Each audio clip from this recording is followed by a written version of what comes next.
Registration में तो हो गया था ना अपना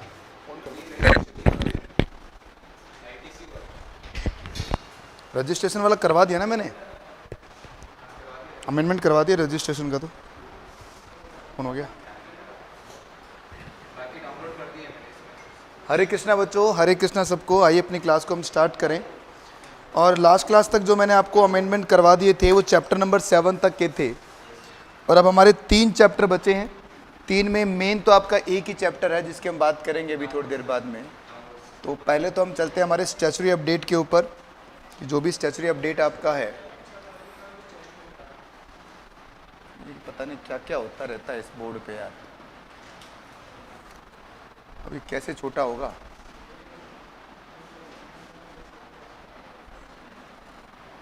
ये है क्या ये,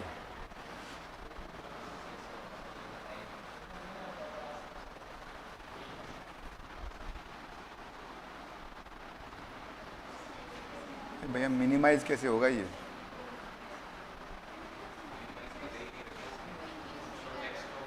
है क्या ये, निकल गए।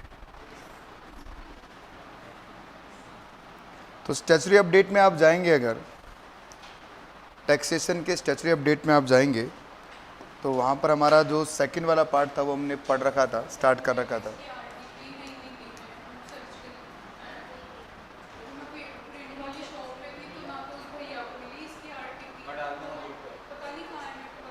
आरटीपी वेबसाइट पे जाना, आप अपनी वेबसाइट तो पता ना इंस्टीट्यूट की कौन सी है, हाँ तो वहाँ मिल जाएगी आपको। आरटीपी मतलब रिवीजन टेस्ट पेपर। आप चाहे गूगल में आप सर्च करेंगे ना, आप गूगल में सर्च करेंगे वहाँ भी मिल जाएगा आपको।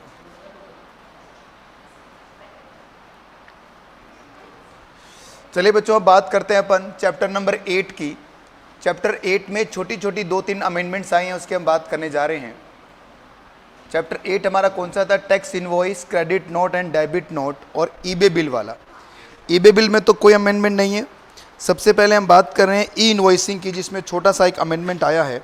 और जैसे हमने बात की थी पहले भी, मैंने क्लास में आपको रनिंग क्लास में बता दिया था कि ई इनवॉइसिंग के अंदर जो लिमिट हमारी पहले 500 थी वो कितनी होगी? 50, 50 से 20 हुई, अब 20 से कितनी हो चुकी है? 10 हो चुकी है। ठीक है, तो अब देखिए क्या है। E invoicing mandatory for all registered person with aggregate turnover any preceding previous year greater than कितना है? 10 करोड़। तो अगर 10 करोड़ तक का अगर आपका टर्नओवर है तो अब आपको क्या करना पड़ेगा? ई इनवॉइस बनाना पड़ेगा। तो सबसे पहले आप याद रखना, इसमें वर्ड क्या यूज़ किया है? Financial year 17-18 onwards greater than कितना है? 10 करोड़। तो थोड़ा सा अगर मैं इसको समझाऊं आपको तो ये क्या बन के आ रहा है? ये आपके ईयर है। सबसे पहले कौन सा है? 17-18 है, फिर 18-19, 19-20, 20-21, 21-22, अभी कौन सा चल रहा है? 22-23। ये पीछे के जितने भी ईयर दिख रहे हैं आपको, इसमें कहीं पर भी अगर 10 करोड़ से ज़्यादा हो जाए टर्नओवर आपका, सबकी बात नहीं हो रही, क्या लिखा है यहाँ पर? ऑनवर्ड्स ग्रेटर देन कितना है? 10 करोड़ है।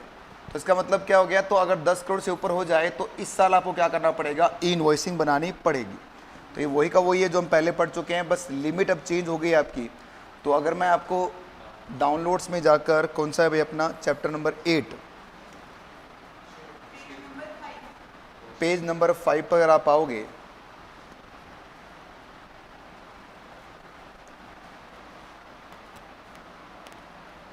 तो वहाँ पर ये लिमिट जो 500 थी वो घटकर 50 हुई थी, 50 से घटकर 20 हुई थी, और अब कितनी हो गई यहाँ पर? 10 करोड़ कर दीजिए इसको, जल्दी से कर दीजिए अमेंडमेंट। ठीक है, हाँ जी बेटा, 10 करोड़ कर लीजिए उसका अमेंडमेंट को। 2 लाइनें पढ़ लेते हैं। With effect from 1/1/2020 E invoicing was made mandatory for all registered business aggregate turnover based on PAN number of the preceding financial year 17-18 onwards greater than 500 crore for issue of the B2B supply. Since then, the threshold limit of the aggregate turnover is the issuing of the e-invoicing been the progressively reduced. तो कितना reduce कर दिया गया है इसको? अब 1/10/2022 से लाकर कितना कर दिया? 10 कर दिया है। ये तो पहला आपका अमेंडमेंट था। दूसरा अमेंडमेंट है government department and local authority exempt from E invoicing requirement. तो आपने देखा होगा कि हमने पढ़ा हुआ था कि सर कुछ लोगों को ई इनवॉइस बनाने की ज़रूरत नहीं है, जहाँ पर अभी लिमिट मैंने चेंज करा उसके नीचे ही लिखा रखा है मैंने आपको, तो इनको ई इनवॉइसिंग की ज़रूरत नहीं है। तो अब इसमें इन्होंने क्या कर दिया, एक नाम और जोड़ दिया है, विद इफेक्ट फ्रॉम 1/6/2021 से government department and local authority also has been exempted from the mandatory requirement of e invoicing. अगर इनका टर्नओवर 10 करोड़ से ज़्यादा भी हो जाए तो भी बच्चों बस इनको क्या करना पड़ेगा, the such tax pair is are now required to provide a declaration on the tax invoice starting with through the aggregate turnover exceed the notified aggregate turnover of the invoicing are required to be prepared in the invoicing। अब हुआ क्या है बच्चों, एक छोटा सा एक नया कंप्लाइंस जोड़ दिया गया है। कंप्लाइंस क्या है कि जो भी लोग इनवॉइस बनाने से जिनको भी एग्जम्प्ट कर दिया गया है, किन किन को एग्जम्प्ट किया है, अगर हम नोट्स में देखें तो नोट्स में हमने देखे थे, कहाँ गया भाई वो, ये वाला है ना, तो अगर हम नोट्स में देखें इसको तो मैंने वहां पर आपको लिखवा रखा है कि ये जो कुछ लोग हैं, कौन से वाले, कौन सा पेज आ गया भाई, 8 कहां से आ गया, देखिए, तो non requirement of e invoicing मैंने यहाँ पर 3 नाम थे, बाकी आपने लिखे थे अपने आप, ज़्यादा ना आपको, ये नहीं ये रहा, ये रे, तो वहाँ पर एक नाम और आ गया है, किसका नाम आ गया है, गवर्नमेंट डिपार्टमेंट्स का, तो आपने लिख लिया होगा, वैसे मैंने पहले भी लिखवा दिया था आपको, ये अमेंडमेंट हो गया था। और अब यहाँ पर एक छोटी सी एक क्या बोले, कह सकते हैं एक छोटा सा कंप्लाइंस साथ में गवर्नमेंट ने दिया है कि ये जो लोग हैं ना, कौन कौन से SEZ या insurance company, banking company, financial institutions, NBFC, GTA, suppliers, passenger of transport services वाले, या फिर अपने मल्टीप्लेक्स वगैरह जो है ना, इनके लिए जो बोल रखा था, इनको अब क्या करना पड़ेगा, एक रिक्वायरमेंट है, इनको लिखना पड़ेगा अपने इनवॉइस के अंदर कि हमारा टर्नओवर 10 करोड़ से एक्सीड कर रहा है, फिर भी हमें क्या नहीं करना है, ई इनवॉइस इशू नहीं करना है। मतलब इनको ई इनवॉइस इशू नहीं करना, बस छोटा सा कंप्लायंस इनको दे दिया गवर्नमेंट ने कि आपको ये कंप्लायंस जरूर पूरा करना पड़ेगा। तो क्या लिखा, further such tax payer are now required to provide declaration on tax invoice starting with the through the aggregate turnover exceed the aggregate turnover e invoicing, they are not required to be e invoice. मतलब एक तो इनका नाम जोड़ दिया है, एक government department, ये मैंने आपको लिखवाई दिया था, बस अब जो चेंज हुआ है वो इतना सा चेंज हुआ है कि अब इनको क्या करना पड़ेगा, एक कंप्लायंस पूरा करना पड़ेगा, और कंप्लायंस में अब लिखना पड़ेगा इनवॉइस के ऊपर कि हमने क्या कर दिया है, डिक्लेरेशन दे दिया, तभी उसकी रिक्वायरमेंट पूरी मानी जाएगी सेक्शन 46 वाली। ज़्यादा का आपको इनवॉइस में क्या क्या कंटेंट होना चाहिए, तो वहाँ पर अब ये कंटेंट भी होना चाहिए कि आपको डिक्लेरेशन लिखना पड़ेगा कि हमें ई इनवॉइस से हम क्या हैं, एग्जम्प्ट हो चुके हैं। देखो ये declaration, A declaration was below the invoice is not required to be issued in the manner specified in section 48 subsection 4 in all class of invoice to be issued then other than in the manner so specified under said rule by the taxpayer having the aggregate turnover in the preceding financial year from the 17-18 onwards more than aggregate turnover as notified under rule 48 sub rule 4 presently कितना हो गया, 10 करोड़ है। तो declaration क्या होगी, देखो important नहीं है, मैं बता दूं आप लोग, बस एक डिक्लेरेशन फाइल करनी पड़ेगी, और ये डिक्लेरेशन में आपको ये लिखना पड़ेगा, ये लिखना पड़ेगा बच्चों, I/V hereby declared that through the our aggregate turnover preceding financial year 17-18 onwards more than कितना हो चुका है, ये more than हो चुका है बेटा, कितना आपका 10 लाख से, मतलब notified under rule 4 we are not required to prepare the invoice term of provision of said rule. तो ये डिक्लेरेशन अब देना पड़ेगा, काम का नहीं है। चलो आगे बढ़ते हैं अपन, एक क्लैरिफिकेशन है respect of ability of dynamic QR code. Dynamic QR code के ऊपर क्लैरिफिकेशन दे रखा है, याद आपको B2C सप्लाई के ऊपर आपको डायनामिक क्यूआर कोड देना पड़ता था, और ये डायनामिक क्यूआर कोड कब आता था, जब 500 करोड़ का आपका टर्नओवर एक्सीड कर जाए। तो अब यहाँ पर क्या बोल रहे हैं, एक सर्कुलर नंबर है आपका, उसके लिए कुछ पॉइंट बताया कि जो dynamic QR code required for the provide the invoice to be issued person having the UIN। अब UIN को फिर डायनामिक क्यूआर कोड आना स्टार्ट हो जाएगा, बाकी सेम टू सेम है, कुछ भी लाइन टू लाइन चेंज नहीं है। अब जो UIN है उनको भी डायनामिक क्यूआर कोड देना पड़ेगा। अब पॉइंट नंबर 4 में आएंगे आप, एक नया अमेंडमेंट और आ चुका है इसमें, मतलब अगर मैं नोट्स में चेंज करवाऊँ तो जहाँ डायनामिक क्यूआर कोड लिखा है वहाँ आप लिख लीजिए थोड़ा सा, जहाँ अपने डायनामिक क्यूआर कोड मैंने लिखवाया था आपको, वहाँ लिखेंगे आप एक छोटी सी लाइन,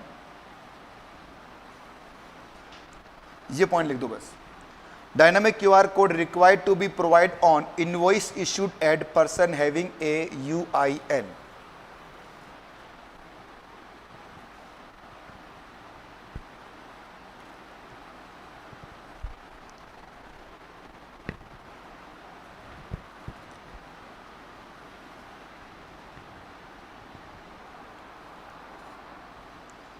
ये जो इनवॉइस है बच्चों,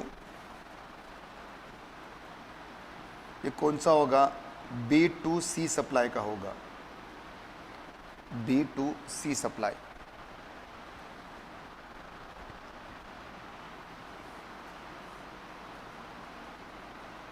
बस लिख लिया? आ जाओ। एक छोटा सा अमेंडमेंट हो रहा है। मैंने आपको बताया था कि इनवॉइस आप कब तक इशू कर सकते हैं, उसके लिए टाइम लिमिट बता रखी है। या इस अमेंडमेंट को मैं सीधा बता दूं, जहां जहां टाइम लिमिट आपकी हुआ करती थी, कौन से वाली? अगले महीने की, मतलब अगले साल में सितंबर महीने की जो GSTR 3B की जो ड्यू डेट थी, मतलब 20 अक्टूबर या फिर क्या था, अब इसको चेंज करके क्या कर दिया गया है? 30 नवंबर कर दिया गया है। नहीं आ रहे? हाँ, हो सकता है पुराने कमेंट हो ये। 1 मिनट रुको।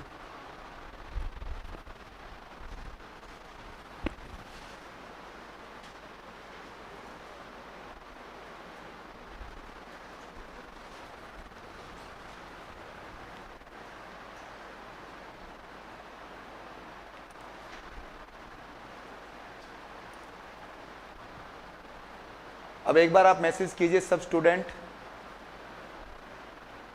हरे कृष्णा, अब आ गया है, कमेंट स्टार्ट हो गए हैं आप लोगों के। वो भैया ने गलती से बंद कर दिया था। ठीक है ठीक है ठीक है।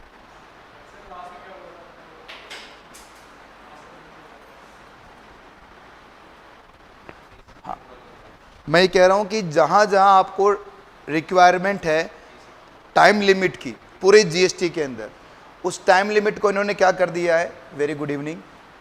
पूरी टाइम लिमिट को इन्होंने क्या कर दिया है? अब 2 पार्ट में बांट दिया गया है। और वो टाइम लिमिट क्या है? 30th डे ऑफ द नवंबर बना दिया है।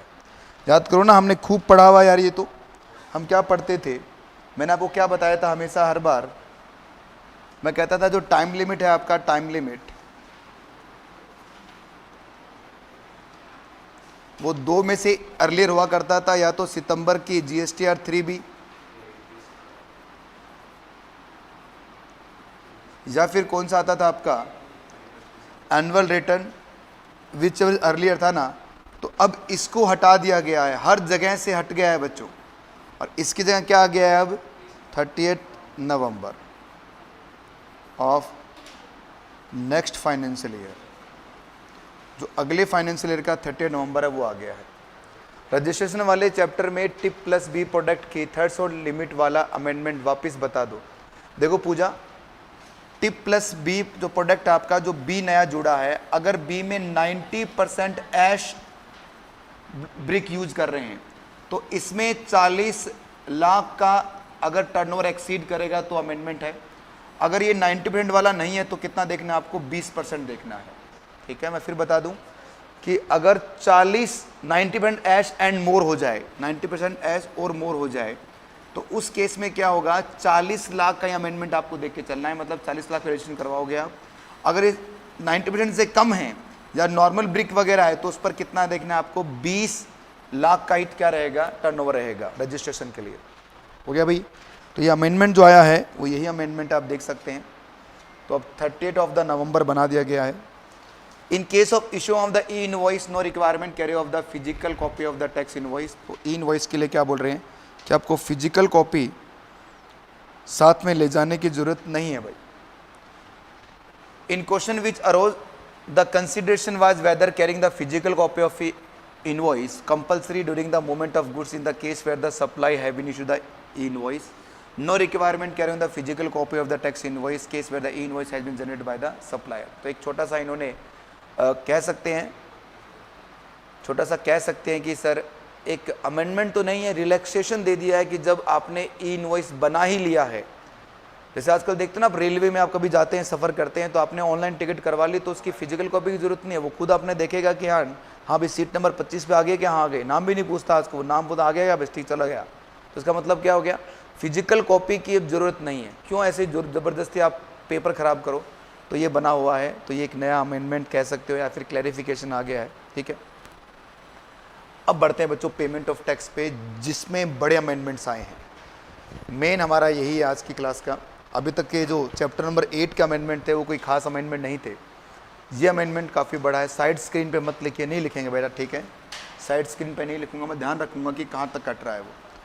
तो पेमेंट ऑफ टैक्स की अगर हम बात करें, चैप्टर नंबर 9 है हमारा, और चैप्टर नंबर 9 के अंदर सबसे पहले transfer of amount available electronic credit cash ledger and CGST act of a registered person, electronic cash ledger under CGST act, IGST act और distinct person allowed. Distinct person, देखिए बच्चों, अगर आपने इसका प्रिंट आउट निकाल लिया है तो डिस्टिंक्ट पर्सन को अंडरलाइन कर लेना। अमेंडमेंट ये है, पहले मैं आपको पुराना लॉ समझा देता हूं और चेंज क्या हुआ बता देता हूं। अब चेंज क्या हुआ है, फॉर एग्जाम्पल, ये एक तो कलर चेंज करने दो रे, अजीब सा कलर ले रखा है। एग्जाम्पल की अगर हम बात करें, इसे एग्जाम्पल से समझते हैं। जैसे मान लो आपके पास टैक्स का,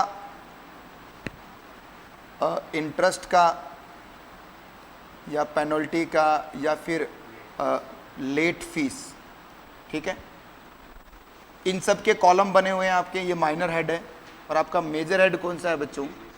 मेजर हेड आपका CGST है, SGST और IGST और सेस, और एस के साथ में क्या आता है? UT भी आता है। तो मैंने आपको ये समझाया था, ऐसे ही समझाया था जैसे मैंने बनाया था, और मैंने क्या बोला था कि अगर आपके पास टैक्स रखा हुआ है किसके अंदर, इसका अमाउंट है 10,000 या 1,000 का टैक्स यहाँ पड़ा है, IGST में 1,000 का पड़ा है, इसमें इंटरेस्ट में पड़ा हुआ है 100 रुपये का, या पेनल्टी का अमाउंट आपने इकट्ठा कर रखा है कितने का? 100 रुपये का। अब इसको आपको पेमेंट किसका करना था? पेमेंट करना है SGST का, पर आपके पास SGST में तो पैसा है ही नहीं। तो आप क्या करते थे?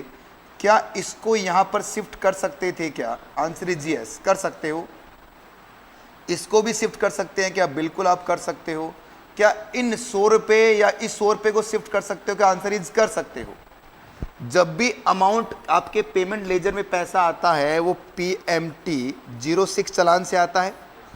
तो अब जो भी PMT 06 चालान से आपने लिया है उसको शिफ्ट कर सकते हो। बस इसके लिए मैंने आपको बताया था कि आपको एक PMT 09 चालान होता है बच्चों, उसके थ्रू इसको कहीं मर्जी घुमा सकते हो आप। अमेंडमेंट ये नहीं है।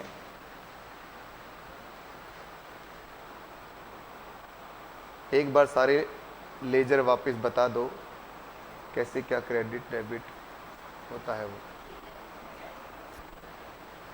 ठीक है? बताते हैं भाई, बताते हैं। एग्जाम आपके सिर पे आ गया, आप बोल रहे हो कि क्रेडिट डेबिट कहाँ से हो रहा है, लेजर्स बताओ। चलो करेंगे। अब सुनिए ध्यान से, अमेंडमेंट ये नहीं है, अभी भी ये ऐसा हो सकता है। अमेंडमेंट क्या है ये समझिए आप। अमेंडमेंट ये है बच्चों, जैसे मान लीजिए आपके पास 2 ब्रांचेज है, एक ब्रांच आपकी जयपुर में है और एक ब्रांच आपकी दिल्ली में है। तो आपने क्या लिया होगा? दोनों का सेपरेट रजिस्ट्रेशन लिया होगा। ये रजिस्ट्रेशन नंबर 1 है आपका और ये रजिस्ट्रेशन नंबर 2 है। तो रजिस्ट्रेशन नंबर 1 के भी मेजर हेड होंगे आपके और उनके भी माइनर हेड होंगे सबके, और यहाँ पर भी क्या होंगे? मेजर हेड होगा और उनके भी क्या होंगे? माइनर हेड होंगे। अभी तक तो क्या था कि सर जो मेजर हेड है, माइनर हेड है, जो भी रजिस्ट्रेशन था उसके साथ में आप कर लेते थे। पर अब क्या है कि सर अगर मान लीजिए आपकी ही दूसरी ब्रांच है जिसका दूसरा रजिस्ट्रेशन आपने करवा रखा है, उसका भी CGST के अंदर कोई पैसा रखा हुआ है, क्या उस CGST को आपने दिल्ली के CGST में एडजस्ट कर सकते हो क्या? Answer is yes. मतलब ये भी ट्रांसफर हो सकता है। अब पहले ये ट्रांसफर नहीं हुआ करता था, आपस में सिर्फ एक ही रजिस्ट्रेशन में ट्रांसफर कर लेते थे। अब गवर्नमेंट ने रिलैक्सेशन कर दिया कि क्योंकि ये भी बैंक आपका ही तो है, आपका अकाउंट है, तो ये भी क्या कर सकते हो? आप ट्रांसफर कर सकते हो। बस इतना है चेंज इसके अंदर, आसान कर दिया है भाई, क्योंकि आपका ही पैसा है तो उसमें रखा हुआ इसमें रखा, एक ही बात है। तो अब ये रजिस्ट्रेशन मतलब ये आपका नया अमेंडमेंट आया है, इसमें क्या बोला कि अब आप क्या कर सकते हैं कि दूसरे डिस्टिंक्ट पर्सन का भी पैसा आप क्या कर सकते हैं? चालान PMT 09 के थ्रू आप ट्रांसफर करवा सकते हैं। अब देखो इन्होंने क्या लिखा है, transfer of amount available in electronic cash ledger under the CGST act, registered person can electronic cash laser, CGST act, IGST act, distinct person allowed कर दिया गया है। द फॉलोइंग अमेंडमेंट हुए हैं बच्चों आपके, और इसके अंदर सबसे पहले क्लोज 2 में अमेंडमेंट हुआ है, और यहाँ पर सेक्शन 43A ये किसके लिए लिखा हुआ था? ये लिखा हुआ था आपका GSTR 2 के लिए, वो कट गया है। ये पहले मैंने पढ़ाया भी नहीं था और ये कट भी गया, तो कोई काम का नहीं बचा। आगे बढ़ते हैं। Amount available in the electronic credit laser may for the making the payment towards the, ये भी आपका पूरा पूरा शिफ्ट कर सकते हो आप, ठीक है। और क्या लिखा? एंड रिस्ट्रिक्शन वर्ड यहाँ जोड़ दिया। रिस्ट्रिक्शन का मतलब क्या हो गया, अगर कोई रिस्ट्रिक्शन है, रिस्ट्रिक्शन क्या हो सकती है, याद करो रूल 86B हमने पढ़ा था कि आप 99% ही क्या कर सकते हो, तो रिस्ट्रिक्शन आपको फॉलो करने पड़ेंगे। तो एक नया वर्ड जुड़ा है एंड रिस्ट्रिक्शन, क्यों जोड़ा है इन्होंने, क्योंकि वो रूल के हिसाब से भी होना चाहिए इसलिए बोला लिखा है।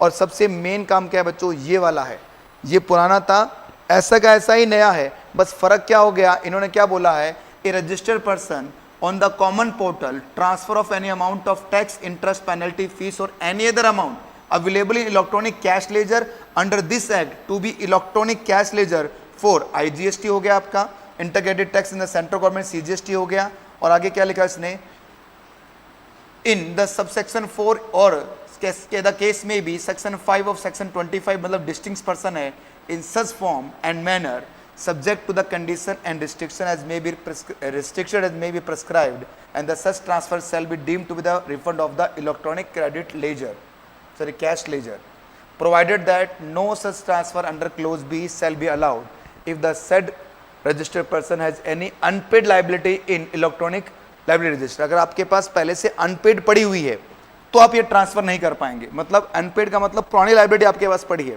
फॉर एग्जांपल कि सर दिल्ली वाला जो था आपका, दिल्ली वाले CGST के अंदर कितना पैसा रखा हुआ है, 1000 रुपया रखा हुआ है, और जयपुर वाले CGST के अंदर पैसा कितना है, 0 है। आपको पेमेंट जयपुर वाले से करना था, तो ये यहाँ से यहाँ का कर सकते हो आप ट्रांसफर कर सकते हैं क्या, यस सर आप कर सकते हो, बशर्ते दिल्ली का लाइबिलिटी रजिस्टर में कोई पेंडिंग नहीं होना चाहिए। अगर दिल्ली वाले में पेंडिंग है तो पहले इसको यहाँ से एडजस्ट करो, फिर बचेगा तो लेके जाना। इसलिए ये लिखा हुआ है कि पुरानी ओल्ड लाइबिलिटी जो आपकी है ना, उसको क्या करना है, पहले एडजस्ट करना है। आगे क्या बात समझ में चलिए आगे, notwithstanding anything contain in this act government में on the recommendation of the council subject to the condition restriction specify in the maximum proportionate of output tax liability in the act and discharge through the electronic cash ledger credit ledger registered person of the class of person as may be prescribe. अभी तक कुछ नहीं आया है इसके ऊपर। क्या कहना चाह रहे हैं कि गवर्नमेंट चाहे तो इस पर क्या लगा सकती है, कुछ कंडीशंस लगा सकती है, रिस्ट्रिक्शंस लगा सकती है कि इतना ही मैक्सिमम जा सकता है, इससे ऊपर नहीं जा सकता। पर अभी तक ऐसा कोई नोटिफिकेशन नहीं आया है भाई। किसी में भी ट्रांसफर कर सकते हैं भाई मनीष, कहीं पर भी कैसे भी ट्रांसफर किया जा सकता है। सर कैसे क्रेडिट होता है, चलो भाई करवाऊं क्या, इस पे क्वेश्चन लिखें क्या। जैसे एक मिस्टर पी है बच्चों, इनका आउटपुट टैक्स है, आउटपुट टैक्स CGST का आउटपुट टैक्स है बच्चों 1000 रुपये या 100 रुपये करते हैं, और HGST का आउटपुट टैक्स है 100 रुपये का, और आपका IGST का आउटपुट टैक्स है इनके पास 100 रुपये का। और आपके पास जो ITC लेजर है, ITC लेजर है, इसके अंदर CGST, HGST और IGST।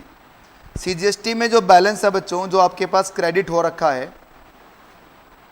क्रेडिट हो रखा है, वो यहाँ पर तो 50 है, यहाँ पर 200 है, और यहाँ पर कितने हैं बच्चों, यहाँ पर 80 है। ठीक है, अब आप क्या करोगे, अब यहाँ से डेबिट करोगे। डेबिट क्या होगा पहले बताओ, CGST में CGST चला जाएगा, इसका मतलब 50 डेबिट कहाँ हो गया आपका, यहाँ पर हो गया, तो ये तो हो गया 0। तो यहाँ 50 आपने कौन सा एडजस्ट कर लिया होगा, ITC एडजस्ट कर लिया। अब यहाँ 200 है तो कितना यहाँ डेबिट क्या होगा, आपने 100 एडजस्ट किया होगा, तो 100 एडजस्ट कर लिया, कितना बच गया, अब 100 बच गया यहाँ पर। और यहाँ पर 80 है तो आप क्या करोगे बच्चों, 80 एडजस्ट कर लिया, तो यहाँ पर कितना रह गया, अब 0 रह गया। अब आपको क्या क्या पे करना है, देखा जाए तो आपको 20 तो इसका पे करना है और 50 इसका पे करना है। तो क्या आप इसमें इसके लेजर में पैसा डालोगे क्या, नहीं, क्योंकि आपके पास पहले से पड़ा हुआ है। अरे कैश लेजर है भाई, ये कैश लेजर है, क्रेडिट लेजर नहीं। तो कैश लेजर में पहले से पैसा पड़ा हुआ है, तो क्या करोगे आप, ये 100 रुपये में से कितना निकाल कर, 50 रुपये निकाल कर कहाँ ट्रांसफर कर लोगे आप, यहाँ पर। इसके लिए क्या करोगे आप, एक एंट्री पास करनी है सिंपल, और वो आपकी एंट्री कौन सी है, PMT 09 चालान होता है बच्चों, उसके थ्रू आप कहीं भी पैसा घुमा सकते हो। तो ये पैसा कहाँ चला जाएगा, 50 यहाँ चला जाएगा, और यहाँ से कहाँ चला जाएगा, यहाँ पर चला जाएगा। देखिए मनीष, आप जिसमें कंफ्यूज हो रहे हैं वो आपका ITC लेजर का था। कैश लेजर तो कहीं भी एडजस्ट कर सकते हो ना आप, ITC लेजर को नहीं ट्रांसफर कर सकते आप। आई बात समझ में क्या, ये इस तरह चलेगा। अब पहले तो क्या था, रजिस्ट्रेशन नंबर 1 में ही ये काम हुआ करता था। अब आपका रजिस्ट्रेशन नंबर 2 जो आपका है दिल्ली वाला, दूसरा रजिस्ट्रेशन है, तीसरा, चौथा, पांचवा जो भी है, उसमें भी ये पैसा क्या कर सकते हो आप, घुमा सकते हो। ये नया रूल निकला है। चलो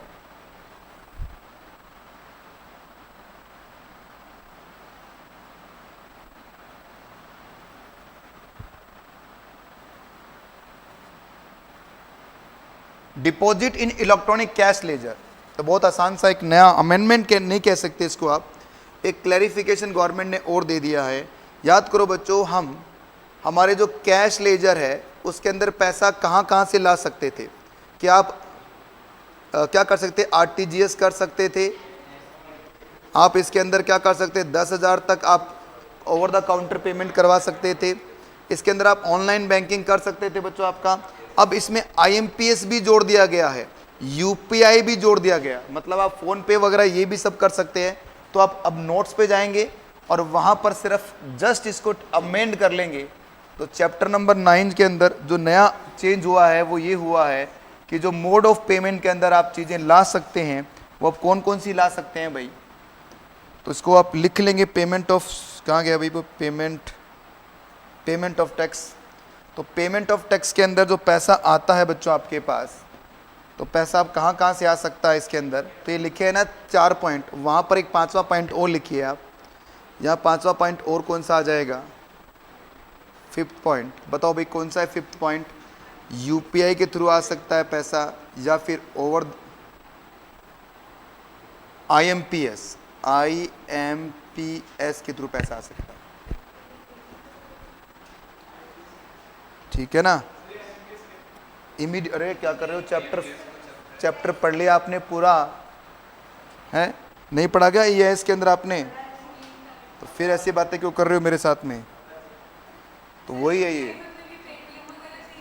हाँ, यूनिफाइड पेमेंट इंटरफेस जो होता है उसे यूपीआई कहते हैं बच्चों। आईएमपीएस इमीडिएट पेमेंट सिस्टम होता है आपका। आईएमपीएस इसलिए आपको नहीं याद आ रहा क्योंकि आईएमपीएस जब लेके आए थे ना, देखो पहले स्टार्टिंग में क्या था, पहले स्टार्टिंग में था नेफ्ट, फिर आरटीजीएस बना।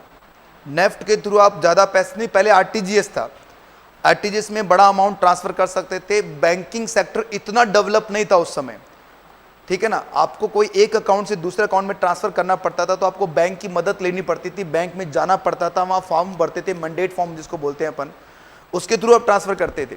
और बड़ी अमाउंट के लिए होता था आरटीजीएस, छोटी मोटी अमाउंट के लिए आपको 500 रुपये ट्रांसफर करना है, भगा देते, भाग यहाँ से 500 रुपये ट्रांसफर करना है।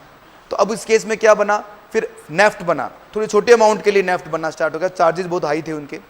और उसके बाद में फिर क्या स्टार्ट हुआ, पहले चेक करते थे, चेक में टाइम लगता था, तो नेफ्ट में 24 घंटे में पैसा पहुंच जाता था। फिर नई टेक्नोलॉजी डेवलप हुई जिसका नाम क्या था, आईएमपीएस। मोबाइल के थ्रू आप पैसा ट्रांसफर कर लेंगे, आप एप्लीकेशन के थ्रू, मोबाइल का नंबर अपना एक कोड बताया जाएगा और मेरा कोड होगा, तो इस कोड से उस कोड में पैसा ट्रांसफर हो जाएगा। हाँ बिल्कुल, कोर बैंकिंग सिस्टम में आईएमपीएस दिया और ये पता है बच्चों, इनको मैं याद करवा रहा हूं। तो क्यों नहीं आया आईएमपीएस आपकी जुबान पर, क्योंकि यूज ही नहीं किया आपने। जैसे आईएमपीएस डेवलप हुआ था उसके साथ साथ ही यूपीआई डेवलप हो गया, समझ रहे हो आप। यूपीआई डेवलप होते क्या आईएमपीएस बेटा छुप के रह गया। अगर मान लीजिए 1 साल तक आईएमपीएस लोग यूज करते तो हैबिचुअल होते, और यूपीआई इतना आसान था आईएमपीएस में, फिर भी आपको कोड बनाना पड़ता है, एक लिंक बनाना पड़ता था, उसके थ्रू पैसा ट्रांसफर करते थे। हालांकि वो भी इमीडिएट पेमेंट ट्रांसफर होगा पर एकदम नहीं होगा, आपको अपना मोबाइल नंबर के साथ कोड बताना पड़ता था, तब होता है। यूपीआई में क्या करना है, यूपीआई में कुछ भी नहीं करना, डायरेक्ट स्कैन करो पेमेंट भेजो। तो इसलिए लोगों ने यूपीआई जल्दी से अडॉप्ट कर लिया, आईएमपीएस बेचारा अकेला रह गया, जिसके बारे में किसी ने सुना तक नहीं। टेक्नोलॉजी बहुत बढ़िया बनाई थी, इसीलिए वो टेक्नोलॉजी बनी जरूर थी पर वो बनते ही क्या हो गई, ऑब्सलेट हो गई, पुरानी हो गई। तो अभी भी चल रही है आईएमपीएस, ऐसा नहीं चल रही, चलती है पर यूज कोई नहीं करता, क्योंकि सब क्या है, आसान लैंग्वेज में यूपीआई यूज कर रहे हैं। तो अब यहाँ पर नए नाम जुड़ गए हैं बच्चों, यूपीआई वगैरह सब आ गया है। आगे बढ़ते हैं, देखो ये तो क्या लिखा है, rule 87(3) list of the mode of the making the deposit amount towards the tax, interest, penalty, fees और any other amount. The electronic cash ledger said rule has been amended in the include the 2 additional mode of making the deposit. Now the amount may also deposit through the unified payment interface UPI or immediate payment IMPS for the any bank. तो अब देखा जाए तो ये 2 नए नाम जोड़ दिए गए हैं। पहले क्या था, नेट बैंकिंग था, credit card, debit card, RTGS, national electronic fund transfer, over the counter payment, maximum कितना था, 10,000 था। अभी दो नाम जुड़ गए हैं बच्चों, यूनिफाइड पेमेंट इंटरफेस मतलब यूपीआई, और दूसरा क्या जुड़ गया है, ये अनअकैडमी क्या आ गया भाई, टेलीग्राम पे अनअकैडमी आ चुका है इनका।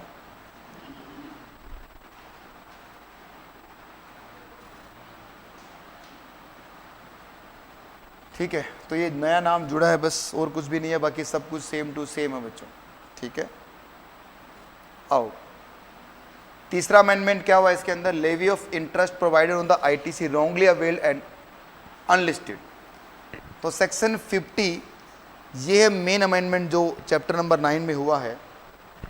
देखिए मैं आपको याद करवाता हूँ, थोड़ी चीज़ें आपको ये याद करनी पड़ेंगी तभी ये समझ में आएगा।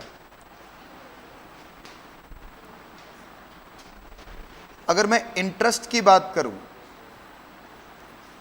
तो जीएसटी में जो इंटरेस्ट हमने पढ़ा था अंडर सेक्शन 50 के अंदर 51 और 2,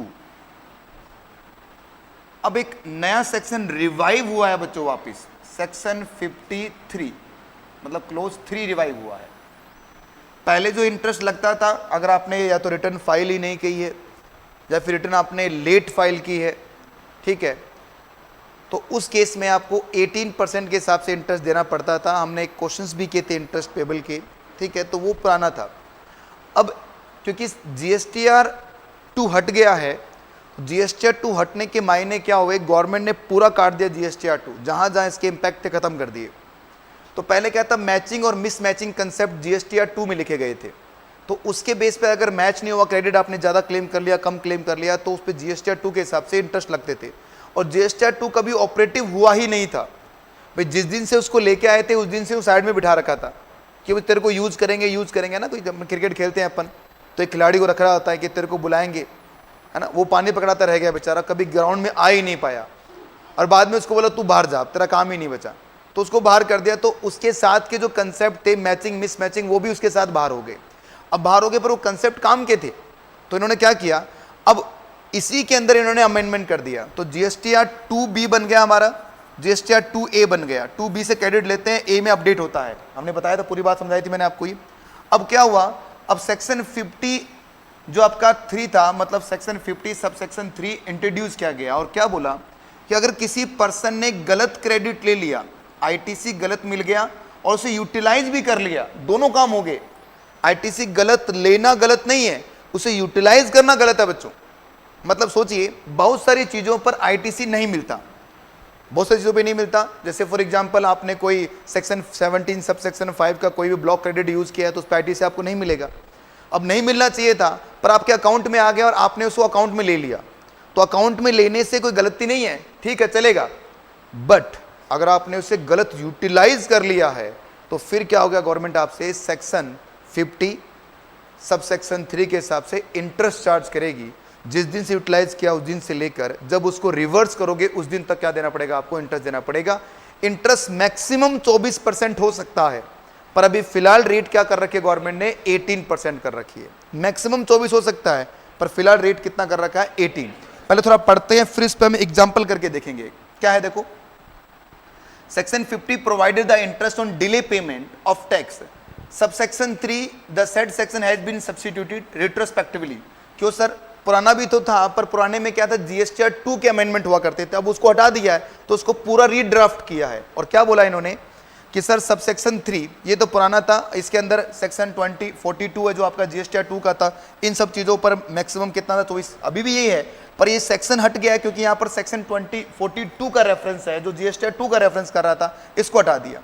अब ये बनाया इन्होंने क्या बनाया, where the input tax credit has been wrongly availed and utilized. आपने अवेल्ड कर लिया, ये गलती नहीं है, गलती किसकी है, यूटिलाइज करने की।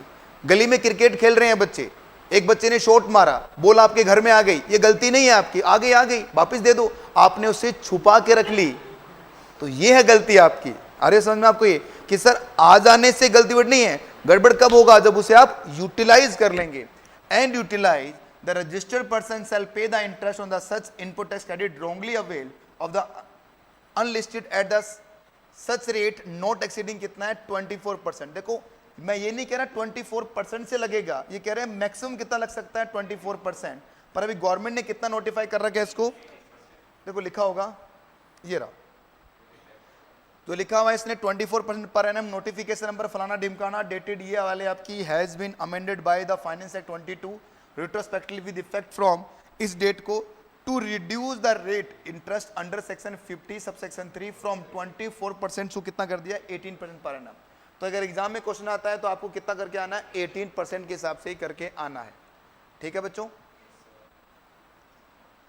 अब कैसे कैलकुलेट किया जाएगा, ये एक नया रूल 88B इंसर्ट किया कि कैसे कैलकुलेट करेंगे। In the view of power given by the section 50 sub section 3 to prescribe the manner computing of interest for delay payment, a new rule 88B has been insert retrospectively with effect from 1/7/2017, provided the manner calculating of interest delay payment of the taxes. कैसे निकलेगा भाई, rule बता रहा है आपको कि interest कैसे निकलेगा।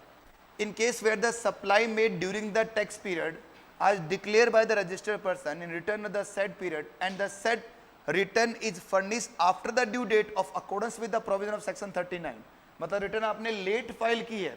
अभी तक किसकी बात कर रहे हैं बच्चों, यहां तक मैं पढ़ाऊं तो ये सेक्शन 50 सब 1 और 2 की ही बात करें, मतलब 3 की बात हो ही नहीं रही, क्योंकि लेट फाइल करना या फिर आपने except where the return is furnished after the commitment of the proceeding, आप पर 73 74 की असेसमेंट प्रोसीडिंग स्टार्ट हो गई, उससे पहले रिटर्न आपने फाइल कर दी है।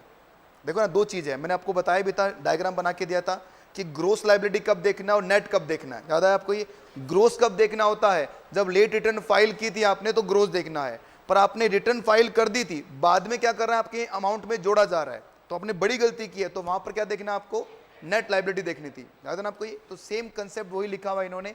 तो आगे अब देखो जो नया, देखो ये सेक्शन 51 के रूल बता रहे हैं, सेक्शन 51 का बता रखा है, जो मैं आपको पढ़ा चुका हूं, तो इसमें कोई अमेंडमेंट नहीं है।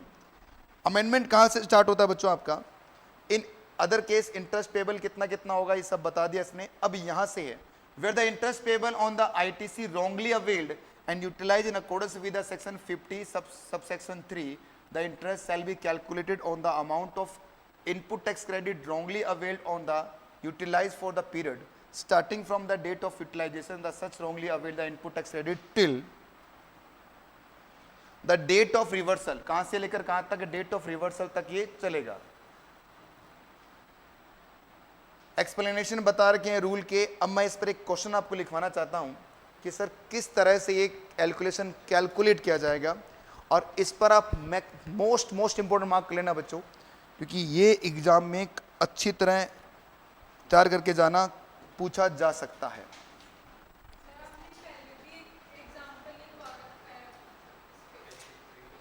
बेटा सेक्शन 50 का है वो, अब सेक्शन 50 सब सेक्शन 1 का था जो लिखवा रखा है।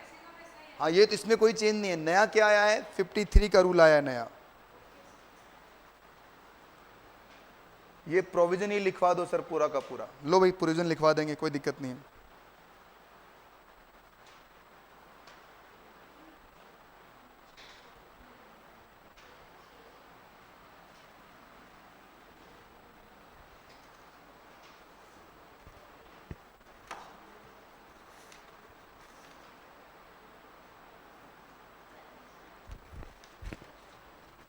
लिखो, आप पहले प्रोविजन लिख लो।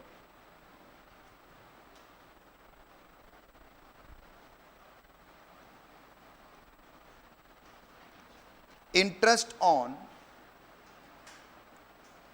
आईटीसी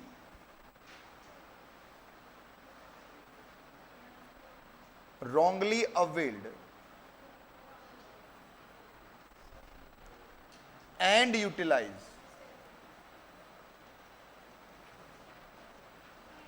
या तो आपको रॉन्गली अवेल्ड हो गया और आपने साथ साथ में क्या कर लिया, यूटिलाइज कर लिया। एंड वर्ड इंपॉर्टेंट है बच्चों। अंडर सेक्शन 50 और इस पे लगाएंगे आप triple star, exam point of view से मोस्ट इंपॉर्टेंट है भाई। सबसे पहला रेट क्या रहेगा, रेट आपका 18% रहेगा, पर मैक्सिमम रेट कितना हो सकता है 24%, पर अभी ये इफेक्टिव नहीं है। इफेक्टिव रेट कितना आपका, ये इफेक्टिव रेट है बच्चों आपका 18%। अगर थ्योरेटिकल क्वेश्चन आएगा तो आपको ये वर्ड लिख के आना है, मैक्सिमम कितना हो सकता है 24% के हिसाब से, ठीक है। रेट के बाद में आप लिखेंगे अमाउंट कितना आएगा जिस पर इंटरेस्ट चार्ज किया जाएगा, तो अमाउंट लिखो to the extent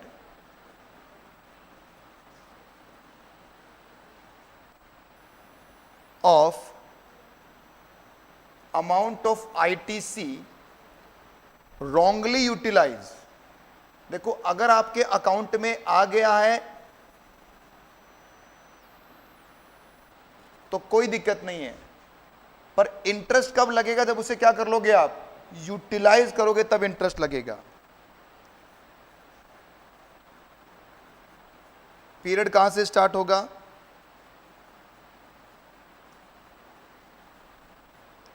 from date of utilisation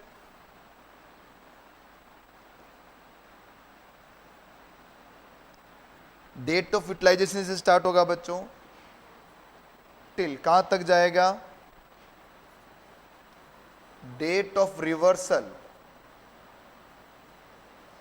oblique payment of ITC. Reversal तक क्या होगा, ये आपको देना पड़ेगा टैक्स।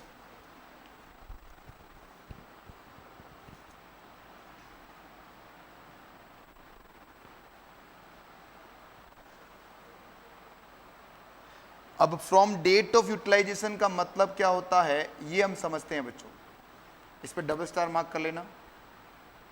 डेट ऑफ यूटिलाइजेशन का मतलब क्या बताता हूं आपको मैं।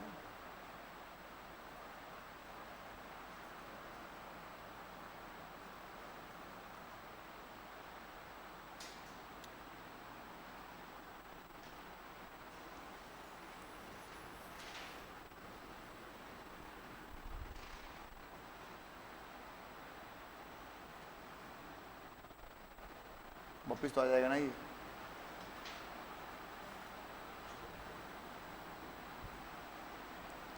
तो डेट ऑफ यूटिलाइजेशन का मतलब देखिए क्या होता है बच्चों, इसमें दो बातें आपको चेक करनी है।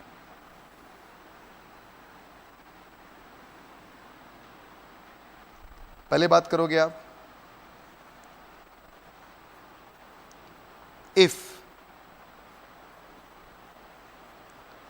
Balance of ITC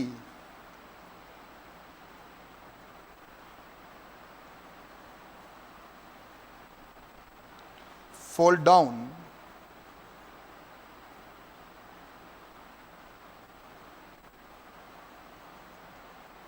on account of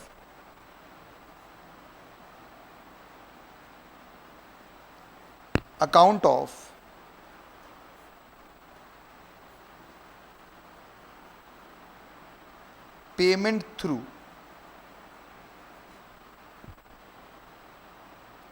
return,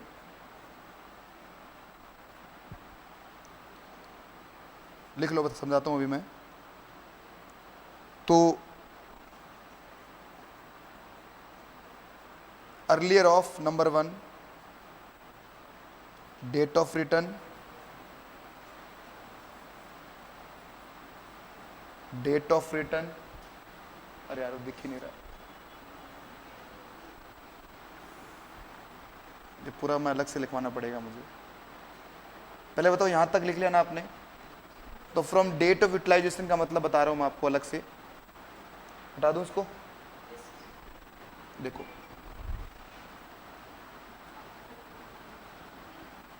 date of utilisation, इसका मतलब क्या होता है, दो चीजें हैं।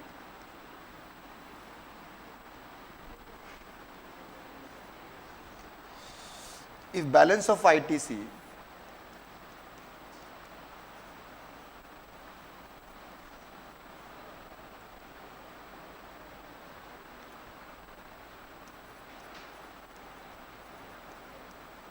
fall down on account of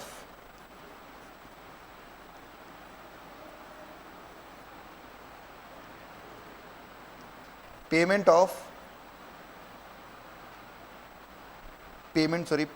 through, किसके थ्रू, रिटर्न। ठीक है, कि क्यों कम हुआ है, क्योंकि आपने क्या कर दिया था, रिटर्न फाइल कर दी थी। तो डेट ऑफ यूटिलाइजेशन कहां से स्टार्ट होगा, earlier of number 1 date of filing of return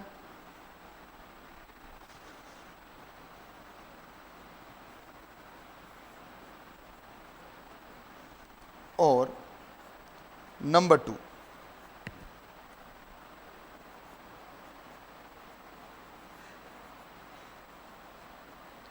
actual date of sorry due date of filing of return.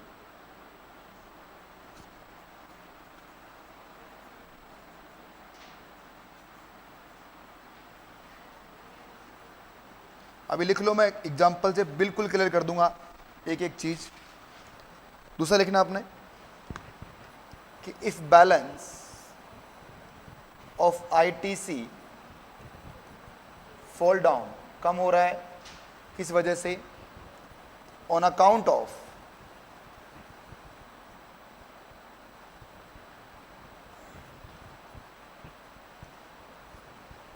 Through other reason, कोई अदर रीजन की वजह से हो रहा है, तो स्टार्ट कब होगा, तो date of utilisation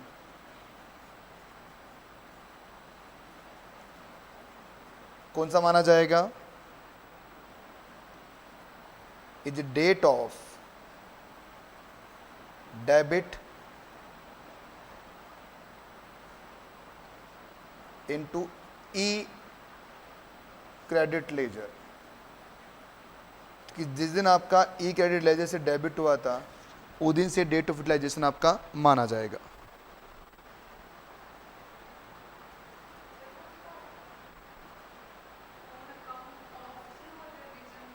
on account through नहीं, ऑफ नहीं आएगा बेटा,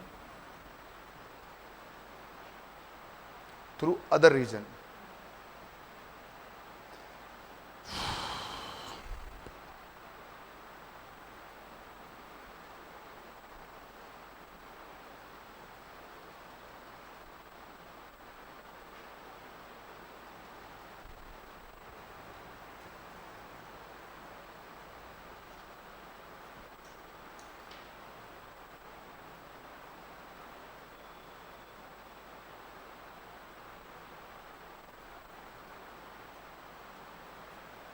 लिख लिया? और एक क्वेश्चन लिखते हैं इसके ऊपर।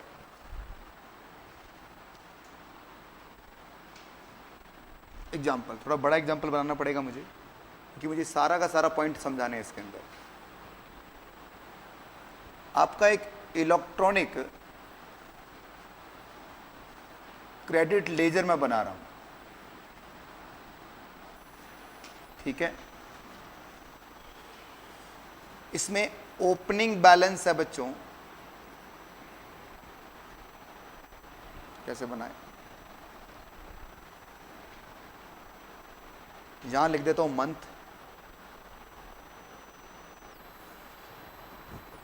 पहला मंथ अप्रैल का, फिर मई, जून और जुलाई, आगे आप समझ जाओगे, 4 महीने का बना लेते हैं अपन। ओपनिंग बैलेंस आपके पास 3 लाख रुपए का, आपके इलेक्ट्रॉनिक क्रेडिट लेजर में ओपनिंग बैलेंस कितना है, 3 लाख रुपए का ओपनिंग बैलेंस है। और आईटीसी करंट पीरियड का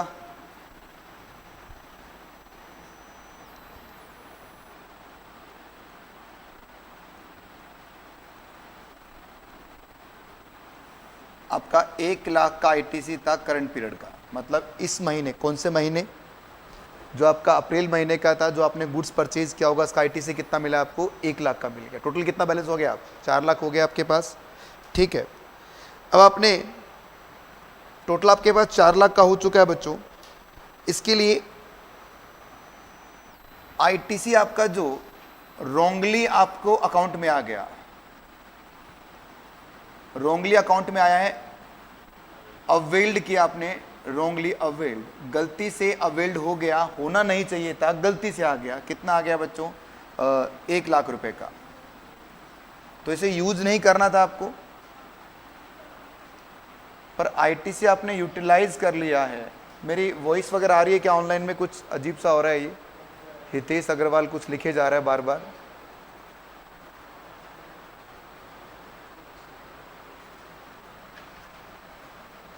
आईटीसी रॉन्गली अवेल्ड कर लिया था 1 लाख रुपए का। अब आपने यूटिलाइज किया, आईटीसी यूटिलाइज हुआ है। कितने का आईटीसी यूटिलाइज किया आपने? मान लेते हैं सर 3,50,000 का यूटिलाइज कर लिया, ठीक है। तो 3,50,000 यूटिलाइज कर लिया और आपकी रिटर्न की ड्यू डेट है, ड्यू डेट रिटर्न की बताओ। अप्रैल वाली ड्यू डेट कब आती है? 20 अप्रैल के बाद क्या आएगा? मई आएगी। और आपने आरओआई फाइल किया बच्चों 18 मई को। तो इस केस में अंडर सेक्शन 53 का इंटरेस्ट नहीं आएगा। बताओ क्यों नहीं आ रहा इंटरेस्ट? देखा जाए तो आपके पास स्टार्टिंग में 3 लाख रुपए था, 1 लाख आपने नया परचेज कर लिया गुड्स, तो टोटल कितना हो गया? 4 लाख हो गया। उसमें से 1 लाख आपने गलत ले रखा है, तो देखा जाए तो 5 लाख है आपके पास। दिख नहीं रहा? क्या नहीं दिख रहा?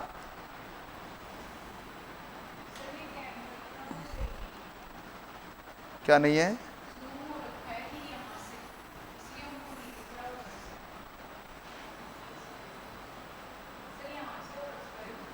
अरे कोई बात नहीं बेटा, मैं इसको पतला कर दूंगा।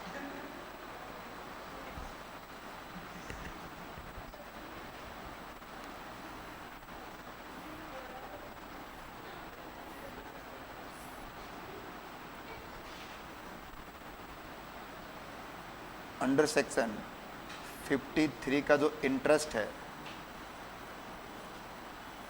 वो 0 आएगा बच्चों। बताओ 0 क्यों आएगा? रॉन्ग यूज नहीं किया, यूटिलाइज आपने नहीं किया। अब मुझे बताइए अप्रैल के बाद में जो मई का महीना होगा उसमें ओपनिंग बैलेंस कितना आएगा? स्टार्टिंग में 3 था, 1 और आया 4, 1 और आया 5, 5 में 3.5 यूज कर लिया। अब कितना बच गया आपका? 1,50,000, ठीक है। इस 1,50 में 50 तो आपका सही आईटीसी है और बाकी कितना है? 1 लाख गलत आईटीसी है, मतलब रोंगली है। करंट पीरियड में फिर से आपके पास 2 लाख का नया आईटीसी आ गया। रोंगली इस बार आपने कितना लिया? कुछ भी नहीं आया। रोंगली कब आ गया था? अप्रैल में आ गया था आपके पास। और आपने आईटीसी यूटिलाइज कितना किया है? यूटिलाइज कर लिया बच्चों आपने इस बार 3,50,000 आपके पास बैलेंस था, तो आपने 3 लाख यूटिलाइज कर लिया। ड्यू डेट थी रिटर्न की आपकी 28/5 की, सॉरी 28/6 की आएगी अब तो, और आपने रिटर्न फाइल कर दी थी 18/6 को, मतलब 2 दिन पहले रिटर्न फाइल कर दी जीएसटीआर 3 भी। अब बताइए सेक्शन 53 का इंटरेस्ट आएगा या नहीं आएगा? अब आएगा। मुझे बताइए बच्चों, देखा जाए तो आपके पास सही आईटीसी कितना था? बचा हुआ 50,000 पुराने वाला और नया कितना आ गया? 2 लाख। तो 2.5 लाख आपके पास सही था, तो इसका मतलब आपने रॉन्गली कितना यूटिलाइज किया है? 50,000। अगर मैं इसका वर्किंग बनाऊं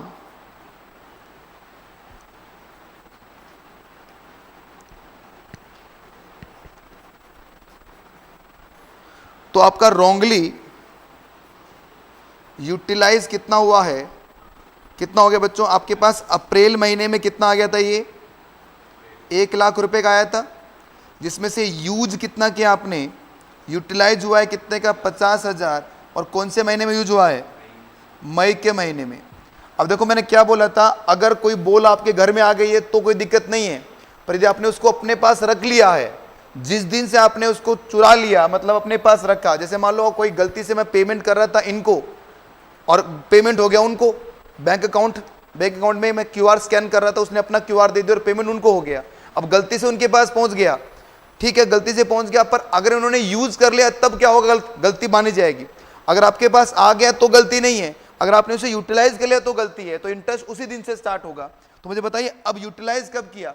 तो मैंने आपको एक नोट लिखवाया था अभी 2 मिनट पहले कि सर डेट कहां से स्टार्ट करनी है। देखो सेक्शन 53 क्या है? Interest on ITC wrongly availed and utilise.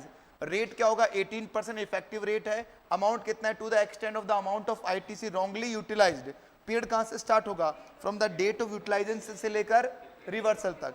अब डेट ऑफ यूटिलाइजेशन का मतलब क्या होता है? क्या बोला है कि सर अगर बैलेंस आपका कम हो रहा है, मतलब कौन सा बैलेंस है ये, रॉन्गली यूटिलाइज का कम हो रहा है on account of payment of through return, return के थ्रू कम किया आपने, तो इसका मतलब डेट कहां से स्टार्ट होगी आपकी डेट ऑफ यूटिलाइजेशन की? डेट ऑफ रिटर्न फाइलिंग, जिस दिन आपने फाइल किया है, या फिर जिस दिन क्या हुआ बच्चों आपका ड्यू डेट है। विच एवरेज क्या देखना आपको? अर्लियर देखना है। तो इसका मतलब इस क्वेश्चन के अंदर देखिए बच्चों, अब आपका इंटरेस्ट कहां से स्टार्ट होगा, यहां पर इंटरेस्ट निकालना है, तो बताइए इंटरेस्ट स्टार्ट कहां से होगा अब आपका? तो आपका इंटरेस्ट होगा स्टार्ट आपका, पहले अमाउंट बताओ कितनी आएगी? 50,000 की आएगी। अब ये निकाल रहे हैं इंटरेस्ट हम सेक्शन 50 सब सेक्शन 3 का। तो 50,000 का अमाउंट है, मल्टीप्लाई रेट कितना लोगे आप? 18%, क्योंकि करंटली यही रेट चल रहा है, ये करंट रेट है बच्चों। गवर्नमेंट ने इसको 24 को घटाकर कितना कर दिया है? 18%। मल्टीप्लाई, अब डेज आपको डेज के हिसाब से निकालने पड़ेंगे। बताओ कहां से लेकर कहां तक चलेगा? तो मतलब आपने रिटर्न कब फाइल कर दी थी? क्योंकि इन दोनों में अर्लियर देखना है, और इन दोनों में अर्लियर कौन सा? 18/6 से कहां तक चलोगे आप? अब रिवर्सल, अब मैं इसमें लिख रहा हूं, मान लो इसी क्वेश्चन में लिख रहा हूं मैं, नोट करके लिख रहा हूं मैं कि रिवर्सल जो आपका हो रहा है, रिवर्सल ऑफ रॉन्ग यूटिलाइज, भाई वापिस तो लेगी ना गवर्नमेंट आपसे, तो रॉन्ग यूटिलाइजेशन का रिवर्सल आप कर रहे हो 30 सितंबर को। तो अब बताओ कितने दिन तक आएगा? अब ये 30 सितंबर तक जाएगा, तो यहां से लेकर यहां तक कितने दिन है? अगर हम जून महीने की बात करें तो जून महीने को 18 दिन को काउंट करके चलोगे आप, यहां पे छोड़ना नहीं है, 18 काउंट करना है। तो 18, 90, 20 और उसके बाद में कितना आएगा? 10 दिन और मान लोगे आप। कितने हो गए ये? 10, 11, 12, 13 दिन तो हो गए जून के। छठे महीने में 13 दिन, सातवें महीने में कितने आएंगे?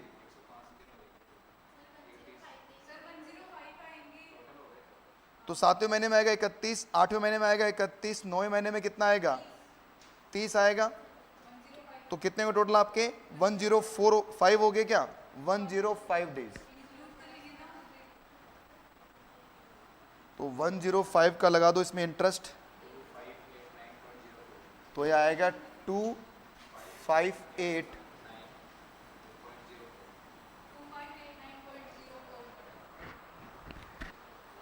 आया क्या समझ में आपको ये? अब अप्रैल के बाद में क्या आ गया बच्चों? मई के बाद जून आ गया। मान लो जून का ओपनिंग बैलेंस कितना आएगा? 2 और 1 3, 3.5 में 3 का कितना बचेगा? 50 बचेगा।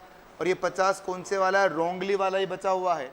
करंट ईयर में मान लो आपके पास 3 लाख नया आ गया आईटीसी, आईटीसी रॉन्गली अवेल्ड कितना है इस बार आपका? कितना है? 10,000 का आपने और रॉन्गली अवेल्ड कर लिया। और अब यूटिलाइज कितना किया आपने? पूरा 360 यूटिलाइज कर लिया बच्चों। रिटर्न फाइलिंग की ड्यू डेट आपकी 20 जुलाई, रिटर्न आपने फाइल कब किया है? 31 जुलाई को। बताओ इंटरेस्ट कितना आएगा? हो जाओ स्टार्ट। चलो भाई हो जाओ, मेरा काम मैंने करवा दिया है, बस अब आपका काम है।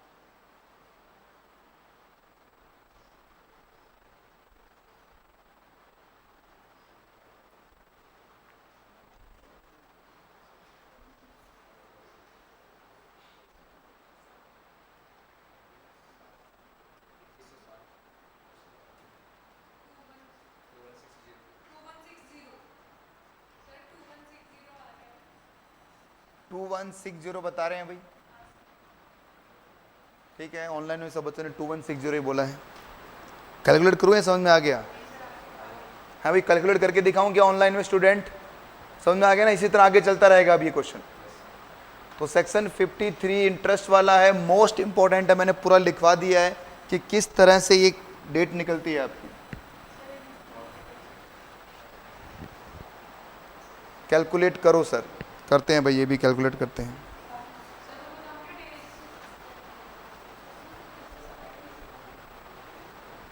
पहले कॉपी कर लो इसको।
2130 2160 दो आंसर बता रहे हैं।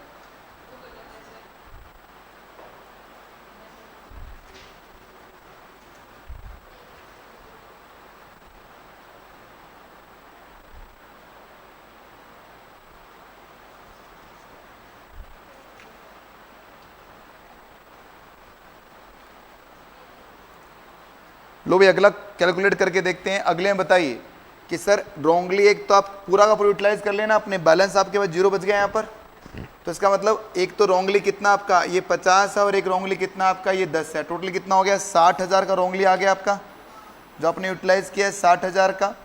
तो मल्टीप्लाई करोगे आप 18% से और मल्टीप्लाई कितने डे से करोगे आप। अब बताओ दोनों में से अर्लियर कौन सा है, 20/7 है अर्लियर, यहाँ से स्टार्ट करोगे आप। पहले 18 से लेता 20 से क्यों ले रहे हो, क्योंकि रिटर्न आपकी ड्यू डेट क्या है 20 है। तो 20/7 7वें महीने की अगर हम बात करें तो 31 दिन होते हैं, उसमें से 19 दिन कम कर दो कितना आएंगे 12 दिन आ जाएंगे। 12 आएंगे 11 आएंगे 12 आएंगे ना। अब उसमें जोड़ दो 8वें महीने कितना आएगा बच्चों बताओ 31, 9वें महीना कितना आएगा 30, कितने दिन हो गए आपके 73 डेज। तो 73 डेज डिवाइडेड बाय कितना आएगा 365, तो ये कितना हो जाएगा। ठीक है बेटा ठीक है, एग्जाम में कर देना, यहाँ करने से बस वहाँ करके आ जाना तू, क्यों वहाँ नहीं करके आएगी। तो बस फिर ऐसे ही बोलो सर, ऐसे ही बोलो सर आप कि मैं एग्जाम में भी कर दूं।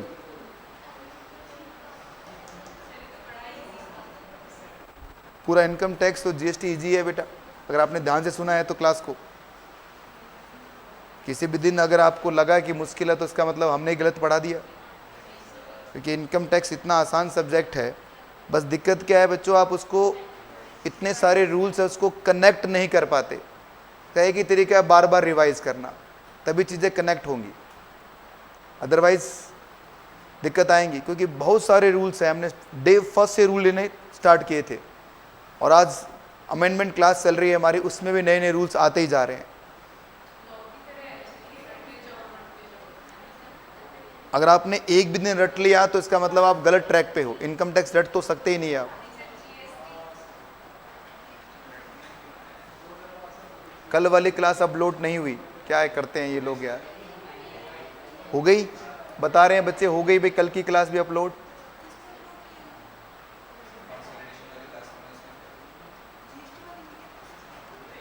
किसके अंदर अपलोड हुई बताना एक बार, अमेंडमेंट के नाम से किया है या फिर वैसे ही कर दिया। एक अलग से फोल्डर बना रखे हैं भाई अमेंडमेंट के नाम से। सलोनी शर्मा भी कह रही है सर हो गई अपलोड। अमेंडमेंट के नाम से एक अलग से फोल्डर बना है, उसके अंदर मिलेगी क्लास आपको। बड़े आगे अब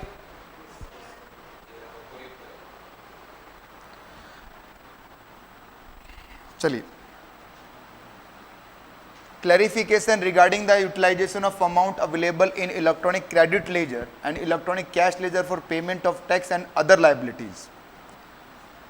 सबसे पहले क्लैरिफिकेशन है क्या, उसकी बात हम करते हैं।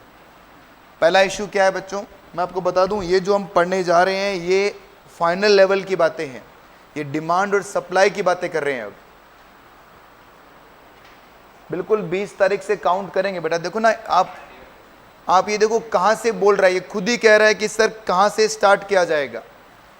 ये देखो डेट ऑफ यूटिलाइजेशन का मतलब क्या है, रूल न्यू रूल 88B क्या बोल रहा है। ये कह रहा है कि किस केस में होगा कि sir accordance with the provision of section 13 and except the, इसको छोड़ते हुए the interest of tax payable in respect of the such supply shall be calculated on the portion of the tax which is paid by the debiting of electronic cash ledger for the period of delay in the filing of return beyond the due date of the such date notified by the section 51।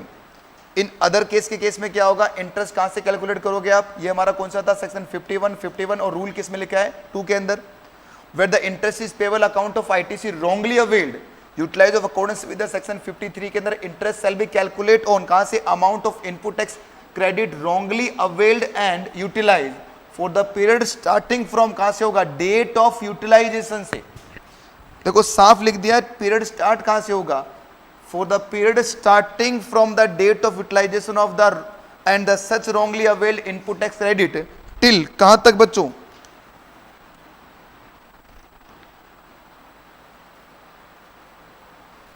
Till the date of reversal. अब बता रखा है कि sir explanation के अंदर date of utilisation का मतलब क्या है, मैंने क्या बताया, तो ड्यू डेट या एक्चुअल में फाइल कर दी विच एवर इज अर्लियर है, ये बात यहाँ लिखी हुई है। डेट ऑफ यूटिलाइजेशन कैसे काउंट करोगे आप, तो लिखा हुआ है sir the date on which the return is due furnish in the section 39 और the actual date of filing of return whichever is earlier. ये किस केस में होगा, अकाउंट ऑफ क्या है, अगर आपने क्या कर दिया, रिटर्न फाइल कर दिया। देखो ना, ledger fold below the amount of input tax credit wrongly availed on the account of payment of tax through the returns. और अदर के केस में क्या होगा, जिस दिन वो क्या हो रहा है, डेबिट हो रहा है। तो 20 तारीख को भी क्या करके चलना है, आपको शामिल करके चलना है। अब इसमें आगे बढ़ रहे हैं अपन। इशू 1 क्या बोल रहा है, वैसे ये इग्नोर करने वाली चीजें हैं, आप चाहो तो छोड़ भी सकते हो, फिर भी अमेंडमेंट है, थोड़ा बता देता हूं क्या हुआ अमेंडमेंट, थोड़ा समझा देता हूं आपको ये क्या क्या कहना चाह रहा है सेक्शन। जैसे मान लीजिए आपके पास आईटीसी में बैलेंस रखा हुआ है 10 लाख रुपए का, तो आपने इस बैलेंस को यूज करोगे टैक्स लायबिलिटी के अंदर, ठीक है। तो मान लो टैक्स लायबिलिटी आपकी 2 लाख की, तो आपने इसको यूज कर लिया 2 लाख, तो बताओ बैलेंस कितना बच गया, 8 लाख बच गया, बात खत्म। अब गवर्नमेंट ने आपका असेसमेंट किया, असेसमेंट करने पता चला कि आपने टैक्स कम पे किया है, तो गवर्नमेंट ने क्या किया, डिमांड निकाल दी, पर्टिकुलर मंथ की डिमांड निकल गई है 3 लाख रुपए की, कि भाई आपने 3 लाख का टैक्स कम पे हुआ है। डेट ऑफ रिवर्सल क्या होता है बेटा, डेट ऑफ रिवर्सल मतलब आपने डेट क्या करना है, जब आप वापिस भी तो करोगे जो रॉन्गली लिया है, जो बोल आपने छुपा ली है अपने घर के अंदर, तब उसकी मम्मी आएगी तो देनी तो पड़ेगी ना आपको। तो जिस दिन आपने दी है उस मम्मी को, उसे बोलते हैं डेट ऑफ रिवर्सल। तो डिमांड आपका कितना है, 3 लाख का निकाल दिया गया, मतलब बोला गया कि आपने अप्रैल महीने में 3 लाख जीएसटी कम पे किया था, तो डिपार्टमेंट ने आपकी डेट कितनी निकाल दी है, 3 लाख का और डिमांड निकाल दिया। अब क्वेश्चन ये उठता है कि सर ये जो 3 लाख का डिमांड है, क्या इसमें से ये आईटीसी यूज कर सकते हैं क्या, तो आंसर जी ऐसे क्लैरिफाई कर दिया गया है, क्योंकि नॉर्मली हम क्या पढ़ते थे कि क्रेडिट लेजर से अमाउंट सिर्फ कौन सा एडजस्ट किया जाएगा, टैक्स का, इंटरेस्ट पेनल्टी यहां से नहीं जाएगी, सिर्फ वो कहां से जाती है, हमेशा कैश लेजर जाती है। तो बोल रहे हैं कि सर ये जो डिमांड है, ये तो डिमांड है ना आपकी, तो क्या इसमें एडजस्ट कर सकते हैं, अरे डिमांड पर किस चीज की डिमांड है, टैक्स की तो डिमांड है, तो इसे यूटिलाइज कर सकते हैं, क्योंकि डिमांड सप्लाई आपके सिलेबस में है नहीं बच्चों, इसलिए मैं इसको बोल रहा हूं कि इग्नोर करोगे चलेगा। देखो क्या बोल रहा है, whether the amount available in electronic credit laser can be use for making the payment of any tax in the GST low. Any tax का मतलब क्या हो गया, कोई डिमांड वगैरह का टैक्स आप पे कर सकते हो क्या इसके थ्रू, तो आंसर इज यस है। तो देखो यहाँ पर क्या लिखा है, tax chargeable to tax supply of the goods और service both but exclude from the tax payment the reverse charge mechanism. Accordingly the clarify of the payment toward the output tax whether the self assess in the return of the payable of the consequence of any proceeding, कि किसी proceeding की वजह से क्या हो रहा है, कोई अमाउंट आपका टैक्स का निकल के आ रहा है, तो provision of GST law can be made utilisation of the amount available in the electronic credit ledger of the registered person. आई क्या बात समझ में। तो देखिए आपके सिलेबस में डिमांड ऑफ द फाइनल में जाओगे तब आप उसके बारे में पढ़ोगे, हालांकि इसको ऐसा कैसा लिख दिया सर, फिर क्यों दिया है हमें, क्वेश्चन उठता है कि सर हमें क्यों दे दिया ये, इसलिए दे दिया बच्चों क्योंकि जितने भी अमेंडमेंट है जिस चैप्टर में हुए हैं, फाइनल में और इंटर में दोनों को इकट्ठा बना के इंस्टीट्यूट ने पेस्ट कर दिया, अलग अलग नहीं बनाया, इंटर का ये फाइनल का ये। जैसे जितने भी टॉपिक आप पढ़ रहे हैं, तो इन टॉपिक में आधे टॉपिक तो इंटर में पढ़ रहे हो आप, इन्हीं टॉपिक को फिर कहाँ पढ़ोगे, फाइनल में पढ़ोगे, तो वो थोड़ा हाई लेवल पे पढ़ोगे आप। तो जो अमेंडमेंट हो रहा है वो सारा उठा के क्या कर दिया, आपके एक साथ डाल दिया। तो इंपॉर्टेंट नहीं, वैसे बता रहा हूँ है क्या ये, डिमांड के थ्रू भी आप आईटीसी यूज कर सकते हो, ये बहुत बोलने जा रहा है। Rule 85 amend ऑनिंग the omission of the section 42-43। तो रूल 85 को अमेंड कर दिया गया है बच्चों, और अमेंड क्या हुआ है, section rule 85 contain the provision of electronic liability register since 42, 43, 43A has been omitted, क्योंकि अब आपका कौन सा हट गया, जीएसटी या 2 तो हट ही गया, तो वहां से क्रेडिट आएगा नहीं, ना रॉन्गली आएगा ना कुछ भी आएगा, इसलिए अब क्या कर दिया, इसको हटा दिया गया है। हटा दिया तो क्या कर दिया, इसे अमेंड कर दिया कि सर अब रूल सेक्शन 42, 43 अब है ही नहीं, मैंने इसको पढ़ाया भी नहीं था और ये है भी नहीं। अब नहीं होता ना कि एक पर्सन है जिसको आपने देखा भी नहीं और वो आपके सामने आया भी नहीं, हमने देखा भी नहीं था, वो आया भी नहीं, अब चला गया वो, सर वो कौन था, हमें क्या लेना है, अब आया भी नहीं था और हमने देखा भी नहीं, तो इसलिए मतलब नहीं है कोई, तो इसको छोड़ो आप। नेक्स्ट क्या आएगा आपका, रिटर्न्स के अंदर क्या क्या चेंज हुआ है। लास्ट चैप्टर हमारा रिटर्न्स का अमेंडमेंट की हम बात करें। Registered person debarred from the furnishing of detail of outward supply from GSTR1 और IFF।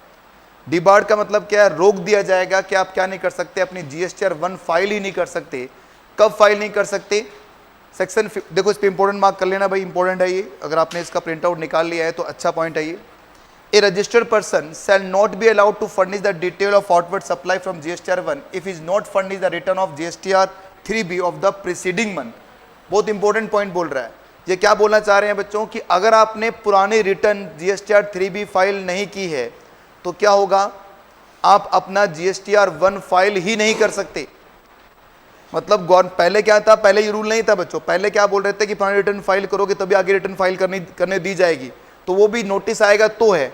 अब तो साफ कह दिया है कि पहले आपको पुरानी GSTR3B फाइल करनी पड़ेगी। अगर आपने पुरानी GSTR3B फाइल कर ली है तभी क्या होगा बच्चों, आप अगली रिटर्न ऑफ फाइल कर सकते हैं।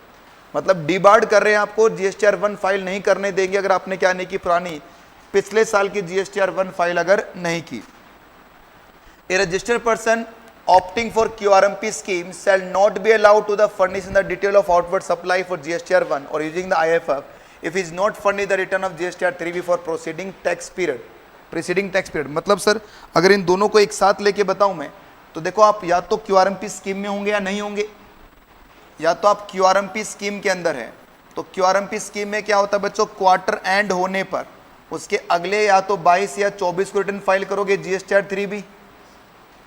अब तो याद हो गए होंगे आपको अभी तक रिटर्न। या फिर आप QRMP स्कीम में नहीं है, आप नॉर्मल स्कीम के अंदर है, तो क्या होगा बच्चों, अगले महीने की 20 तारीख तक फाइल करते हो आप। तो अगर QRMP स्कीम में हो तो ये वाली रिटर्न आपने फाइल नहीं की है तो आप क्या नहीं कर सकते, ना ही तो IFF यूज कर सकते हो, ना ही आप GSTR1 फाइल कर सकते हो। ठीक है, अगर आपने ये फाइल नहीं की। नॉर्मल स्कीम में हो तो अगर आपने GSTR3B फाइल नहीं की है तो अगले महीने तक आप इसको यूज नहीं कर पाओगे। देखो, इसके बाद में थर्ड पॉइंट था, इसको काट दिया गया है बच्चों। थर्ड पॉइंट क्या था, रूल 86B के लिए बोल रखा था इन्होंने कि अगर आपने क्या, देखो, a person who is the restricted from the using the amount available in electronic credit ledger discharge his liability towards that excess of 99% of tax liability of 86B shall not be allowed to the furnish the detail of outward supply from GSTR1 or using the IFF he has not be furnished the return of GSTR3B for the preceding tax period। तो बता रखा है कि अगर आप rule 86B आपने opt किया है और आपने क्या नहीं किया बच्चों, पुरानी GSTR1 या IFF में आप नहीं दिखाओगे, अगर आपने क्या नहीं फाइल किया अपना, मतलब रूल 86B आप ऑप्ट ही नहीं कर पाओगे या फिर आपको टैक्स पे करना पड़ेगा। अब मुझे बताओ, इस सेक्शन की जरूरत नहीं पड़ी क्योंकि मेन सेक्शन में क्या लिख दिया है कि आप आगे बढ़ ही नहीं पाओगे अगर आपने पिछला क्या नहीं किया। अब चाहे 86B लगे या नहीं लगे इससे कोई फर्क नहीं पड़ेगा। पुराना अगर आपने रिटर्न फाइल नहीं किया है तो अगला रिटर्न आपको फाइल करने नहीं दिया जाएगा, इसलिए कट गया, कोई काम का नहीं है। GSTR2B is the auto generated statement. Rule 60 amend हो गया, इसमें अमेंड कुछ नहीं हुआ है बच्चों। GSTR2 तो ना उसको हटा दिया है, अब उसकी जगह क्या आ गया है, 2B आ गया है जिसमें आपको क्रेडिट मिलता है। इसीलिए देखा जाएगा तो अब जो ऑटो ड्राफ्टेड स्टेटमेंट हुआ करती थी, जिस जमाने में बोला गया था कि ये GSTR2 है, अब वो 2 तो गई, अब तो अब उसकी जगह किसको तो बिठाएंगे ना। अरे कुर्सी खाली हो गई है तो किसको बिठा दिया, अब GSTR2B को बिठा दिया और इसको क्या बना दिया, ऑटो जनरेटेड स्टेटमेंट बना दिया है। ओमिशन आपका रूल 69, 70, 71, 72, 73, 74, 75, 76 और 77 हट गए हैं। ये कौन से थे, ये GSTR2 के लिए थे सारे रूल्स, ये सारे हट गए। अब GSTR2 गया तो उसके साथ के रूल भी गए, तो सर ये कौन से रूल थे, गए, हमें क्या करना है, हमने पढ़े भी नहीं थे और अब है भी नहीं है। GST जो प्रैक्टिशनर्स है permitted only the furnish the detail of outward supply behalf of the registered person. बता रखा है कि जो प्रैक्टिशनर्स है GST के, वो क्या कर सकते हैं, अपने क्लाइंट के बिहाफ पर GSTR के डिटेल्स आउटवर्ड सप्लाई भी क्या कर सकते हैं, ले सकते हैं। अगर मान लीजिए मैं एक GST प्रैक्टिशनर्स हूँ, मतलब मैं CA हूँ और मैं मेरे क्लाइंट के क्या कर रहा हूँ, सारे GSTR बिल अपलोड करना चाह रहा हूँ, तो कर सकता हूँ क्या, हाँ भाई कर सकता हूँ। कर सकते थे पहले भी, पर पहले क्या होता था, लॉगिन मुझे करना पड़ता था आपके अकाउंट से, आपके अकाउंट से लॉगिन करूंगा उसके बाद में मैं करता था। अब ऐसा नहीं है, मैं मेरे अकाउंट से लॉगिन करके आपका अकाउंट ले लूंगा डायरेक्ट। अब ये हो गया, अच्छा है, बढ़िया है। ओमिशन ऑफ GSTR 1, 8, 2 और 3।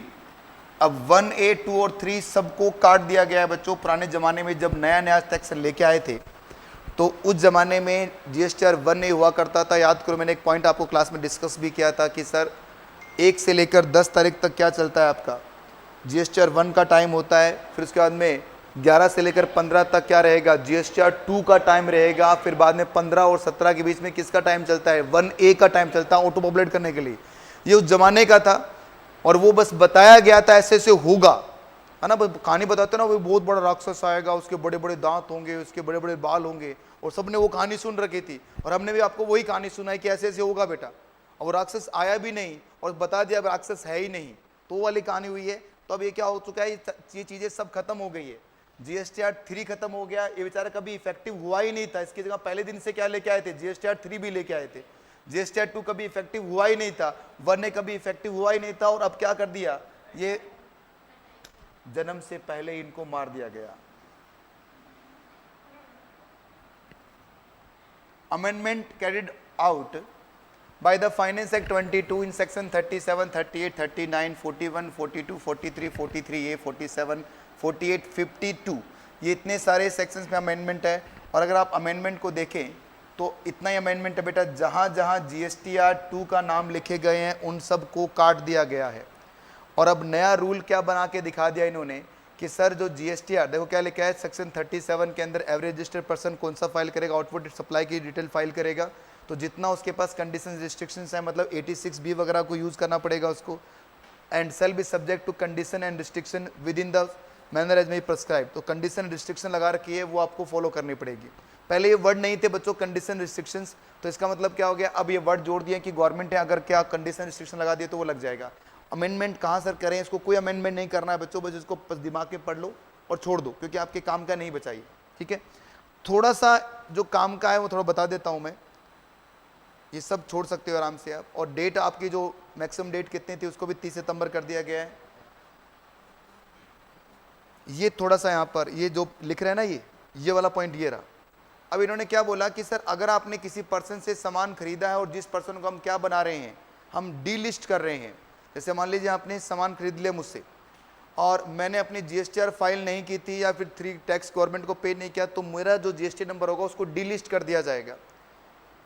अगर आपने मुझसे सामान खरीदा है तो आपको आईटीसी भी नहीं मिलेगा। फिर अब कैसे पता चलेगा सर, अभी गवर्नमेंट ने कोई नोटिफिकेशन नहीं निकाला है इसका। मैं फिर बोल रहा हूँ कि हो क्या रहा है, कि क्या बोलना चाह रहे हैं ये लोग। ये थोड़ा सा कानून को बहुत अच्छा स्ट्रॉन्ग करने जा रहे हैं कि बहुत सारे लोग गलत गलत आईटीसी उठा रहे थे, तो उनको रोकने का तरीका क्या बनाया गया कि जैसे मान लीजिए एक मिस्टर एक्स है, मिस्टर एक्स को किसी सर्टेन ग्राउंड ऊपर क्या कर दिया जाएगा, डीबार्ड कर दिया जाएगा कि सर ये डीबार्ड है, ये गलत आदमी है। अब कोई भी व्यक्ति इस मिस्टर एक्स से कोई गुड्स परचेज करेगा तो अब ये इसको टैक्स पे कर देगा। अब ये गवर्नमेंट को जमा कराए नहीं कराए अलग बात है, इसको इसका आईटीसी कभी भी नहीं दिया जाएगा। अब आपके दिमाग में क्वेश्चन ये आएगा कि सर हमें कैसे पता चलेगा सामने वाला डीबार्ड है या नहीं है, कैसे पता चलेगा, कि मुझे क्या पता, भी लगता तो शरीफ था पर अंदर से बेकार निकला। तो गवर्नमेंट कह रहे घबराने की बात नहीं है, हम बताएंगे कैसे पता चलेगा।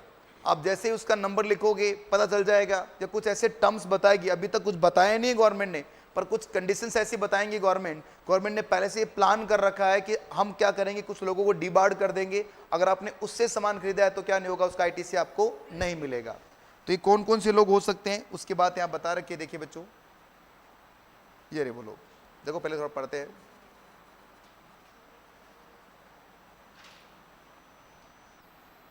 Section 38 to be substituted in the follows: the detail of outward supply furnished by the registered person under subsection 1 of section 37 or the such other supplies may be prescribed an auto-generated statement containing the detail of input service available electronic credit ledger to recipient of the such supply in such manner within the such time and subject to the condition restriction as may be prescribed। तो जो हम condition लगाएंगे वो आपको लगानी पड़ेंगी। और the auto generated statement under section shall be consist of, बता रखा है कि इसमें क्या क्या आएगा, कि सर कितना आपका टैक्स की डिटेल, इनवर्ड की सप्लाई, सारी की सारी आ जाएगी। और फिर क्या लिखा है इन्होंने, the detail of supply in respect of which the credit can not be availed. क्या लिखा है इसने, कि हम ये भी बताएंगे किस किस का क्रेडिट आपको नहीं मिलेगा, वेदर होली और partly by the recipient, an account of detail of supply being furnished under section 17 subsection 1। तो क्या कहना चाह रहे हैं बच्चों ये, कि अगर आपने इन लोगों से सामान खरीदा है तो आपको आईटीसी हम नहीं देंगे। कौन हो सकते हैं? By registered person with in the period of taking the registration में बी प्रिस्क्राइब। कि सर ऐसा कोई रजिस्टर्ड पर्सन जिसका हम नाम रजिस्ट्रेशन को हम क्या कर रहे हैं, डीबार्ड कर रहे हैं, अगर आपने उससे सामान खरीदा है तो आईटीसी आपको नहीं देंगे भाई, बिल्कुल भी मत मांगने आना। Any registered person who is the default in the payment of tax, जिसने पेमेंट ऑफ टैक्स की डिफॉल्ट कर रखी है, उसको भी नहीं मिलेगा। और any registered person output tax payable by the home accordance with the statement of output supply furnished by him under said subsection during the said period as may be prescribed exceeding the output tax liability। बता रखा है कि sir आपका जो tax था वो ज़्यादा बनता था और आपने क्या किया, कम टैक्स जमा करवाया है, तो भी आपको डिबार्ड कर दिया जाएगा। और any registered person who is during the period as may be prescribed has availed the credit of input tax credit and account of exceed the credit than can be availed by him accordance with the close of the as may be prescribed. फिर बता रखा है कि any registered person who is the default in the discharging of tax liability, अगर आपने tax liability discharge नहीं किया तो भी आपको क्या कर दिया जाएगा, डिबार्ड कर दिया जाएगा। और any other such person prescribe, अगर गवर्नमेंट कोई सच पर्सन प्रिस्क्राइब कर दे तो अगर आपने उनसे भी सामान परचेज किया है तो भी आपको आईटीसी फिर नहीं देंगे। अब इस पर कोई नोटिफिकेशन नहीं निकली है, नहीं बताया कि वो कौन कौन से लोग हैं, कैसे पता चलेगा सर सामने वाले के अकाउंट के साथ में क्या होगा, कोई रेड लाइन हो जाएगी क्या, ब्लॉक हो जाएगा क्या, अलर्ट आ जाएगा क्या, कैसे पता चलेगा, इसके बारे में कोई रूल नहीं बना है। इस पे काम चल रहा है बच्चों, जैसे काम हो जाएगा तो रूल आ जाएगा। इसलिए एग्जाम में इतना इंपॉर्टेंट नहीं है। क्यों इंपॉर्टेंट नहीं? क्योंकि अभी तक तो आया ही नहीं ना ये रूल। इसने क्वेश्चन पूछ रहा है, सिद्धार्थ पूछ रहे हैं कि सर बाद में आईटीसी मिलेगा या नहीं मिलेगा। देखिए रूल नहीं है, मैं अपनी तरफ से नहीं बता सकता। अभी तो इतना सा सेक्शन में अमेंड किया है कि हम कोई लिस्ट बता रहे हैं, अगर आपने इनसे सामान खरीदा है तो आपको आईटीसी नहीं मिलेगा। हो सकता है बाद में डिफॉल्ट ठीक होने पे आपको आईटीसी रिवाइव कर दिया जाए, हो सकता है नहीं भी किया जाए। किन किन लोगों से नहीं मिलेगा, क्या डिफॉल्ट करेंगे, वो सब चीज़ें गवर्नमेंट आगे नोटिफिकेशन में बताएगी। इंपॉर्टेंट है क्या? इंपॉर्टेंट तो देखो अमेंडमेंट में दे रखा है, तो ये लिस्ट के 5-6 नाम है, पढ़ लेना एक बार। तो ये तो नहीं कहूँगा कि बिल्कुल ही छोड़ के जाओ, पर मेरे हिसाब से एग्जाम में आने के चांसेस नहीं है, क्योंकि अभी आधा अधूरा सेक्शन है, पूरा तो उन्होंने किया नहीं है। इसके बाद में जितना भी आप देख रहे हैं बच्चों, उन सब के अंदर ये तो क्या लगा, सब सेक्शन सेल भी गवर्नमेंट में भी टाइम बता रखा है कि आपको कब कब लेना पड़ेगा। जो ऊपर वाला था ना रेफरेंस, वही नीचे आ रहा है यहाँ पर। और इसके बाद में जितना आप देखेंगे वहाँ पर सब में क्या मिलेगा आपको, इस सेक्शन को कटा हुआ मिलेगा। एक तो 30 दिन कर दिया आपने, और ये वही रेफरेंस है जो ऊपर से आ रहा है, और हर जगह क्या कर दिया, सेक्शंस को काट दिया है। सेक्शन 38 को काट दिया है, इन सब को काट दिया। क्यों कट गया बच्चों ये? क्योंकि अब जीएसटीआर उनको सेल किया हो तो नहीं बेटा, सेल किया है तो उसको आईटीसी नहीं मिला, क्योंकि उसको तो गवर्नमेंट ब्लॉक कर रही है ना। सोचिए मैं वो पर्सन हूं जो जिसको डिबार्ड किया गया है, मैंने जो भी सामान टैक्स का पे नहीं किया तो मेरा 86 तो ब्लॉक हो ही जाएगा। 86A याद करो ना, 86A के अंदर गवर्नमेंट के पास पावर क्या थी कि किसी भी पर्सन का आईटीसी रोक सकती है गवर्नमेंट, तो 86A में रोक लिया है। अब मुझे बताइए, मुझसे जो सामान खरीद, मैं जिसको सामान बेचूंगा उनको भी क्या कर दिया जाएगा, उनके भी आईटीसी को रोक दिया जाएगा। ठीक है,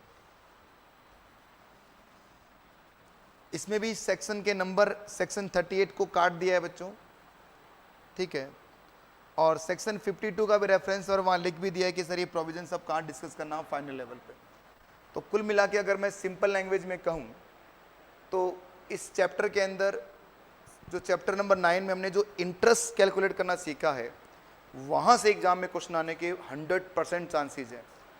और मैंने आपको बता भी दिया है कि किस तरह से कैलकुलेट होगा, एग्जाम्पल करके दिखा दिया है। क्योंकि अभी तक इंस्टीट्यूट का की तरफ से कोई क्वेश्चन नहीं है। ये जो क्वेश्चन मैंने करवाया है आपको, ये क्वेश्चन मैंने सीबीआईसी की वेबसाइट से लिया है बच्चों। तो मुझे अब सपने थोड़ी आ रही है कि कैसे कैलकुलेट किया जाएगा।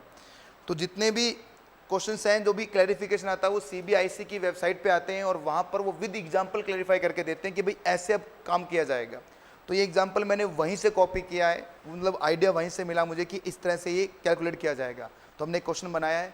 तो अगर एग्जाम में इंस्टीट्यूट भी पूछेगा तो ऐसे ही क्वेश्चन आपसे पूछेगा वो कि क्रेडिट का ओपनिंग लेजर ये है, बाद में इतना रॉन्ग यूटिलाइज किया, तो बताइए कैसे आएगा इंटरेस्ट आपका। ठीक है, तो ये था आपका ये छोटा सा सेक्शन। आपके अमेंडमेंट मैंने यहाँ कवर किए सारे के सारे, जितने मैंने कवर किए हैं उतना ही इंपॉर्टेंट है बच्चों। जो छोटा मोटा छोड़ दिया है कोई काम का नहीं है, आप इसे बिल्कुल रिलैक्स होकर छोड़ दीजिए। काफ़ी बड़े सारे अमेंडमेंट आए हैं, जिसके अंदर एक तो आपका जो आईटीसी वाले चैप्टर का अमेंडमेंट है वो अच्छा अमेंडमेंट है, चैप्टर 9 का अमेंडमेंट बढ़िया है, और एक वो लिमिट 10 लाख की हो, 10 करोड़ की हो गई, ये एमसीक्यू में पूछ सकते हैं क्योंकि आ सकता है एमसीक्यू के अंदर। और रजिस्ट्रेशन वाले चैप्टर का अमेंडमेंट ठीक ठाक सा अमेंडमेंट है आपका ये। तो एग्जम्पशन, हाँ याद रखना बेटा, एग्जम्पशन की लिस्ट आपको याद रखनी है कि सर ये सब कट गए हैं, तो थोड़ा सा उस पर थोड़ा केयरफुल होकर करना, क्योंकि जो कट गया हो सकता है एग्जामिनर आपसे वो पूछ ले। और उसमें अमेंडमेंट स्टैट्यूट अपडेट में भी आ गया है, तो गलती ना हो इसलिए वो आप उसको अच्छी तरह पढ़ लेना। और डीटी में तो कुछ खास अमेंडमेंट थे भी नहीं, ठीक है ना। तो ये अमेंडमेंट है। और आरटीपी की क्लास, क्योंकि कल तो आपका टेस्ट है तो कल तो नहीं रखूंगा मैं, ठीक है, या कल ही रख दूँ आरटीपी क्लास, बताओ ना आप। टेस्ट तो मेरे हिसाब से कितने बजे तक खत्म हो जाएगा? 5 बजे खत्म हो जाएगा क्या? तो आरटीपी की क्लास भी कल ही रख लेते हैं, खत्म करें ना। फिर कल आप टेस्ट देने तो आओगे यहाँ पर इंस्टीट्यूट में, तो हो जाएगा। इवनिंग में रखेंगे, हाँ इवनिंग में ही है, मेरे पास टाइम भी इवनिंग में ही है। तो चलो ठीक है, मैं आपके पास मैसेज आ जाएगा, अगर होगी तो भी, नहीं होगी तो भी। नहीं होगी तो मतलब नहीं आएगा मैसेज, होगी तो आपके मैसेज आ जाएगा, ठीक है बच्चों। और तैयारी कीजिए अच्छी तरह से, लगे रहो किताबों के अंदर। लास्ट समय आ चुका है, और मेरी जो टैगलाइन हमेशा बोलता हूँ मैं कि रेस वही जीतता है बच्चों जो लास्ट में तेज भागता है। एक तरह से रेस का अब एंड पॉइंट आ चुका है, जान लगा दीजिए बच्चों। आपके सपने सिर्फ आपके नहीं, आपके माँ बाप के साथ भी आपके सपने जुड़े हुए हैं। तो प्लीज़ अपने लिए नहीं तो अपने अपने माँ बाप के लिए पढ़िए आप। अब इतना तो कर ही सकते हैं कि लास्ट के 1 महीना 1.5 महीना बचा है, इसमें पूरी जान लगा सको आप। देखिए एक बात याद रखना, मैं आपको पर्सनली बोलता हूँ कि जब फेल या पास वो सब भगवान के हाथ में है बच्चों। मैं नहीं कहता कि सभी पास हो जाएंगे सभी फेल हो जाएंगे, कोई भी पास होता है फेल भी होता है। पर जब रिजल्ट आए, जब एग्जाम दे के आप बाहर निकलो, तो आपके मन में ये नहीं होना चाहिए कि यार मैंने अच्छी पढ़ाई नहीं की थी। फेल पास तो अलग बात है, अपना 100% दे दीजिए बस, और छोड़ दीजिए ऊपर वाले पर कि भाई मैं इतना ही पढ़ सकता था। जरूरी थोड़ी एक मोटा आदमी है उसको भागना है, क्या वो 100 की स्पीड पे भाग लेगा? क्या नहीं भाग सकता। वो 20 की स्पीड पे भाग रहा है, वो अपना 100% दे रहा है ना भाई। मैंने 20 की स्पीड पे भागा, पर मैंने अपना 100% दिया। मैं इससे तेज नहीं भाग सकता, इससे तेज मुझसे भागा ही नहीं जा सकता। तो इसका मतलब क्या हो गया? आप अपना 100% दीजिए। कोई बच्चा 5 घंटे पढ़ता है, कोई बच्चा 15 घंटे पढ़ता है, कोई बच्चा 20-20 घंटे भी पढ़ लेता है। आपसे किसी कंपटीशन नहीं है, आप तो अपना 100% दीजिए कि मैं इतना कर सकता हूं, इससे ऊपर नहीं कर सकता। और देखिए अगर आपने अपना 100% दिया है तो आप बिल्कुल पास हो जाएंगे, क्योंकि हमें पास होने के लिए सिर्फ 50% ही चाहिए होता है, ठीक है। तो इन्हीं शुभकामनाओं के साथ आपकी क्लास को हम एंड कर रहे हैं। कल की हम देखेंगे बच्चों, बिल्कुल जान लगा दीजिए, लास्ट समय आपका, ठीक है। मॉक टेस्ट वगैरह देना है, तैयारी कीजिए पूरी अच्छी तरह, अपने खुद की स्टडीज बनाइए। तो बिल्कुल लगे रहो, और मिलते हैं हम कभी वापस, कभी ना कभी कहीं ना कहीं तो मिलेंगे ही। वैसे कल ही मिल रहे हैं अपन। तो आज के लिए इतना ही, बाय बच्चों।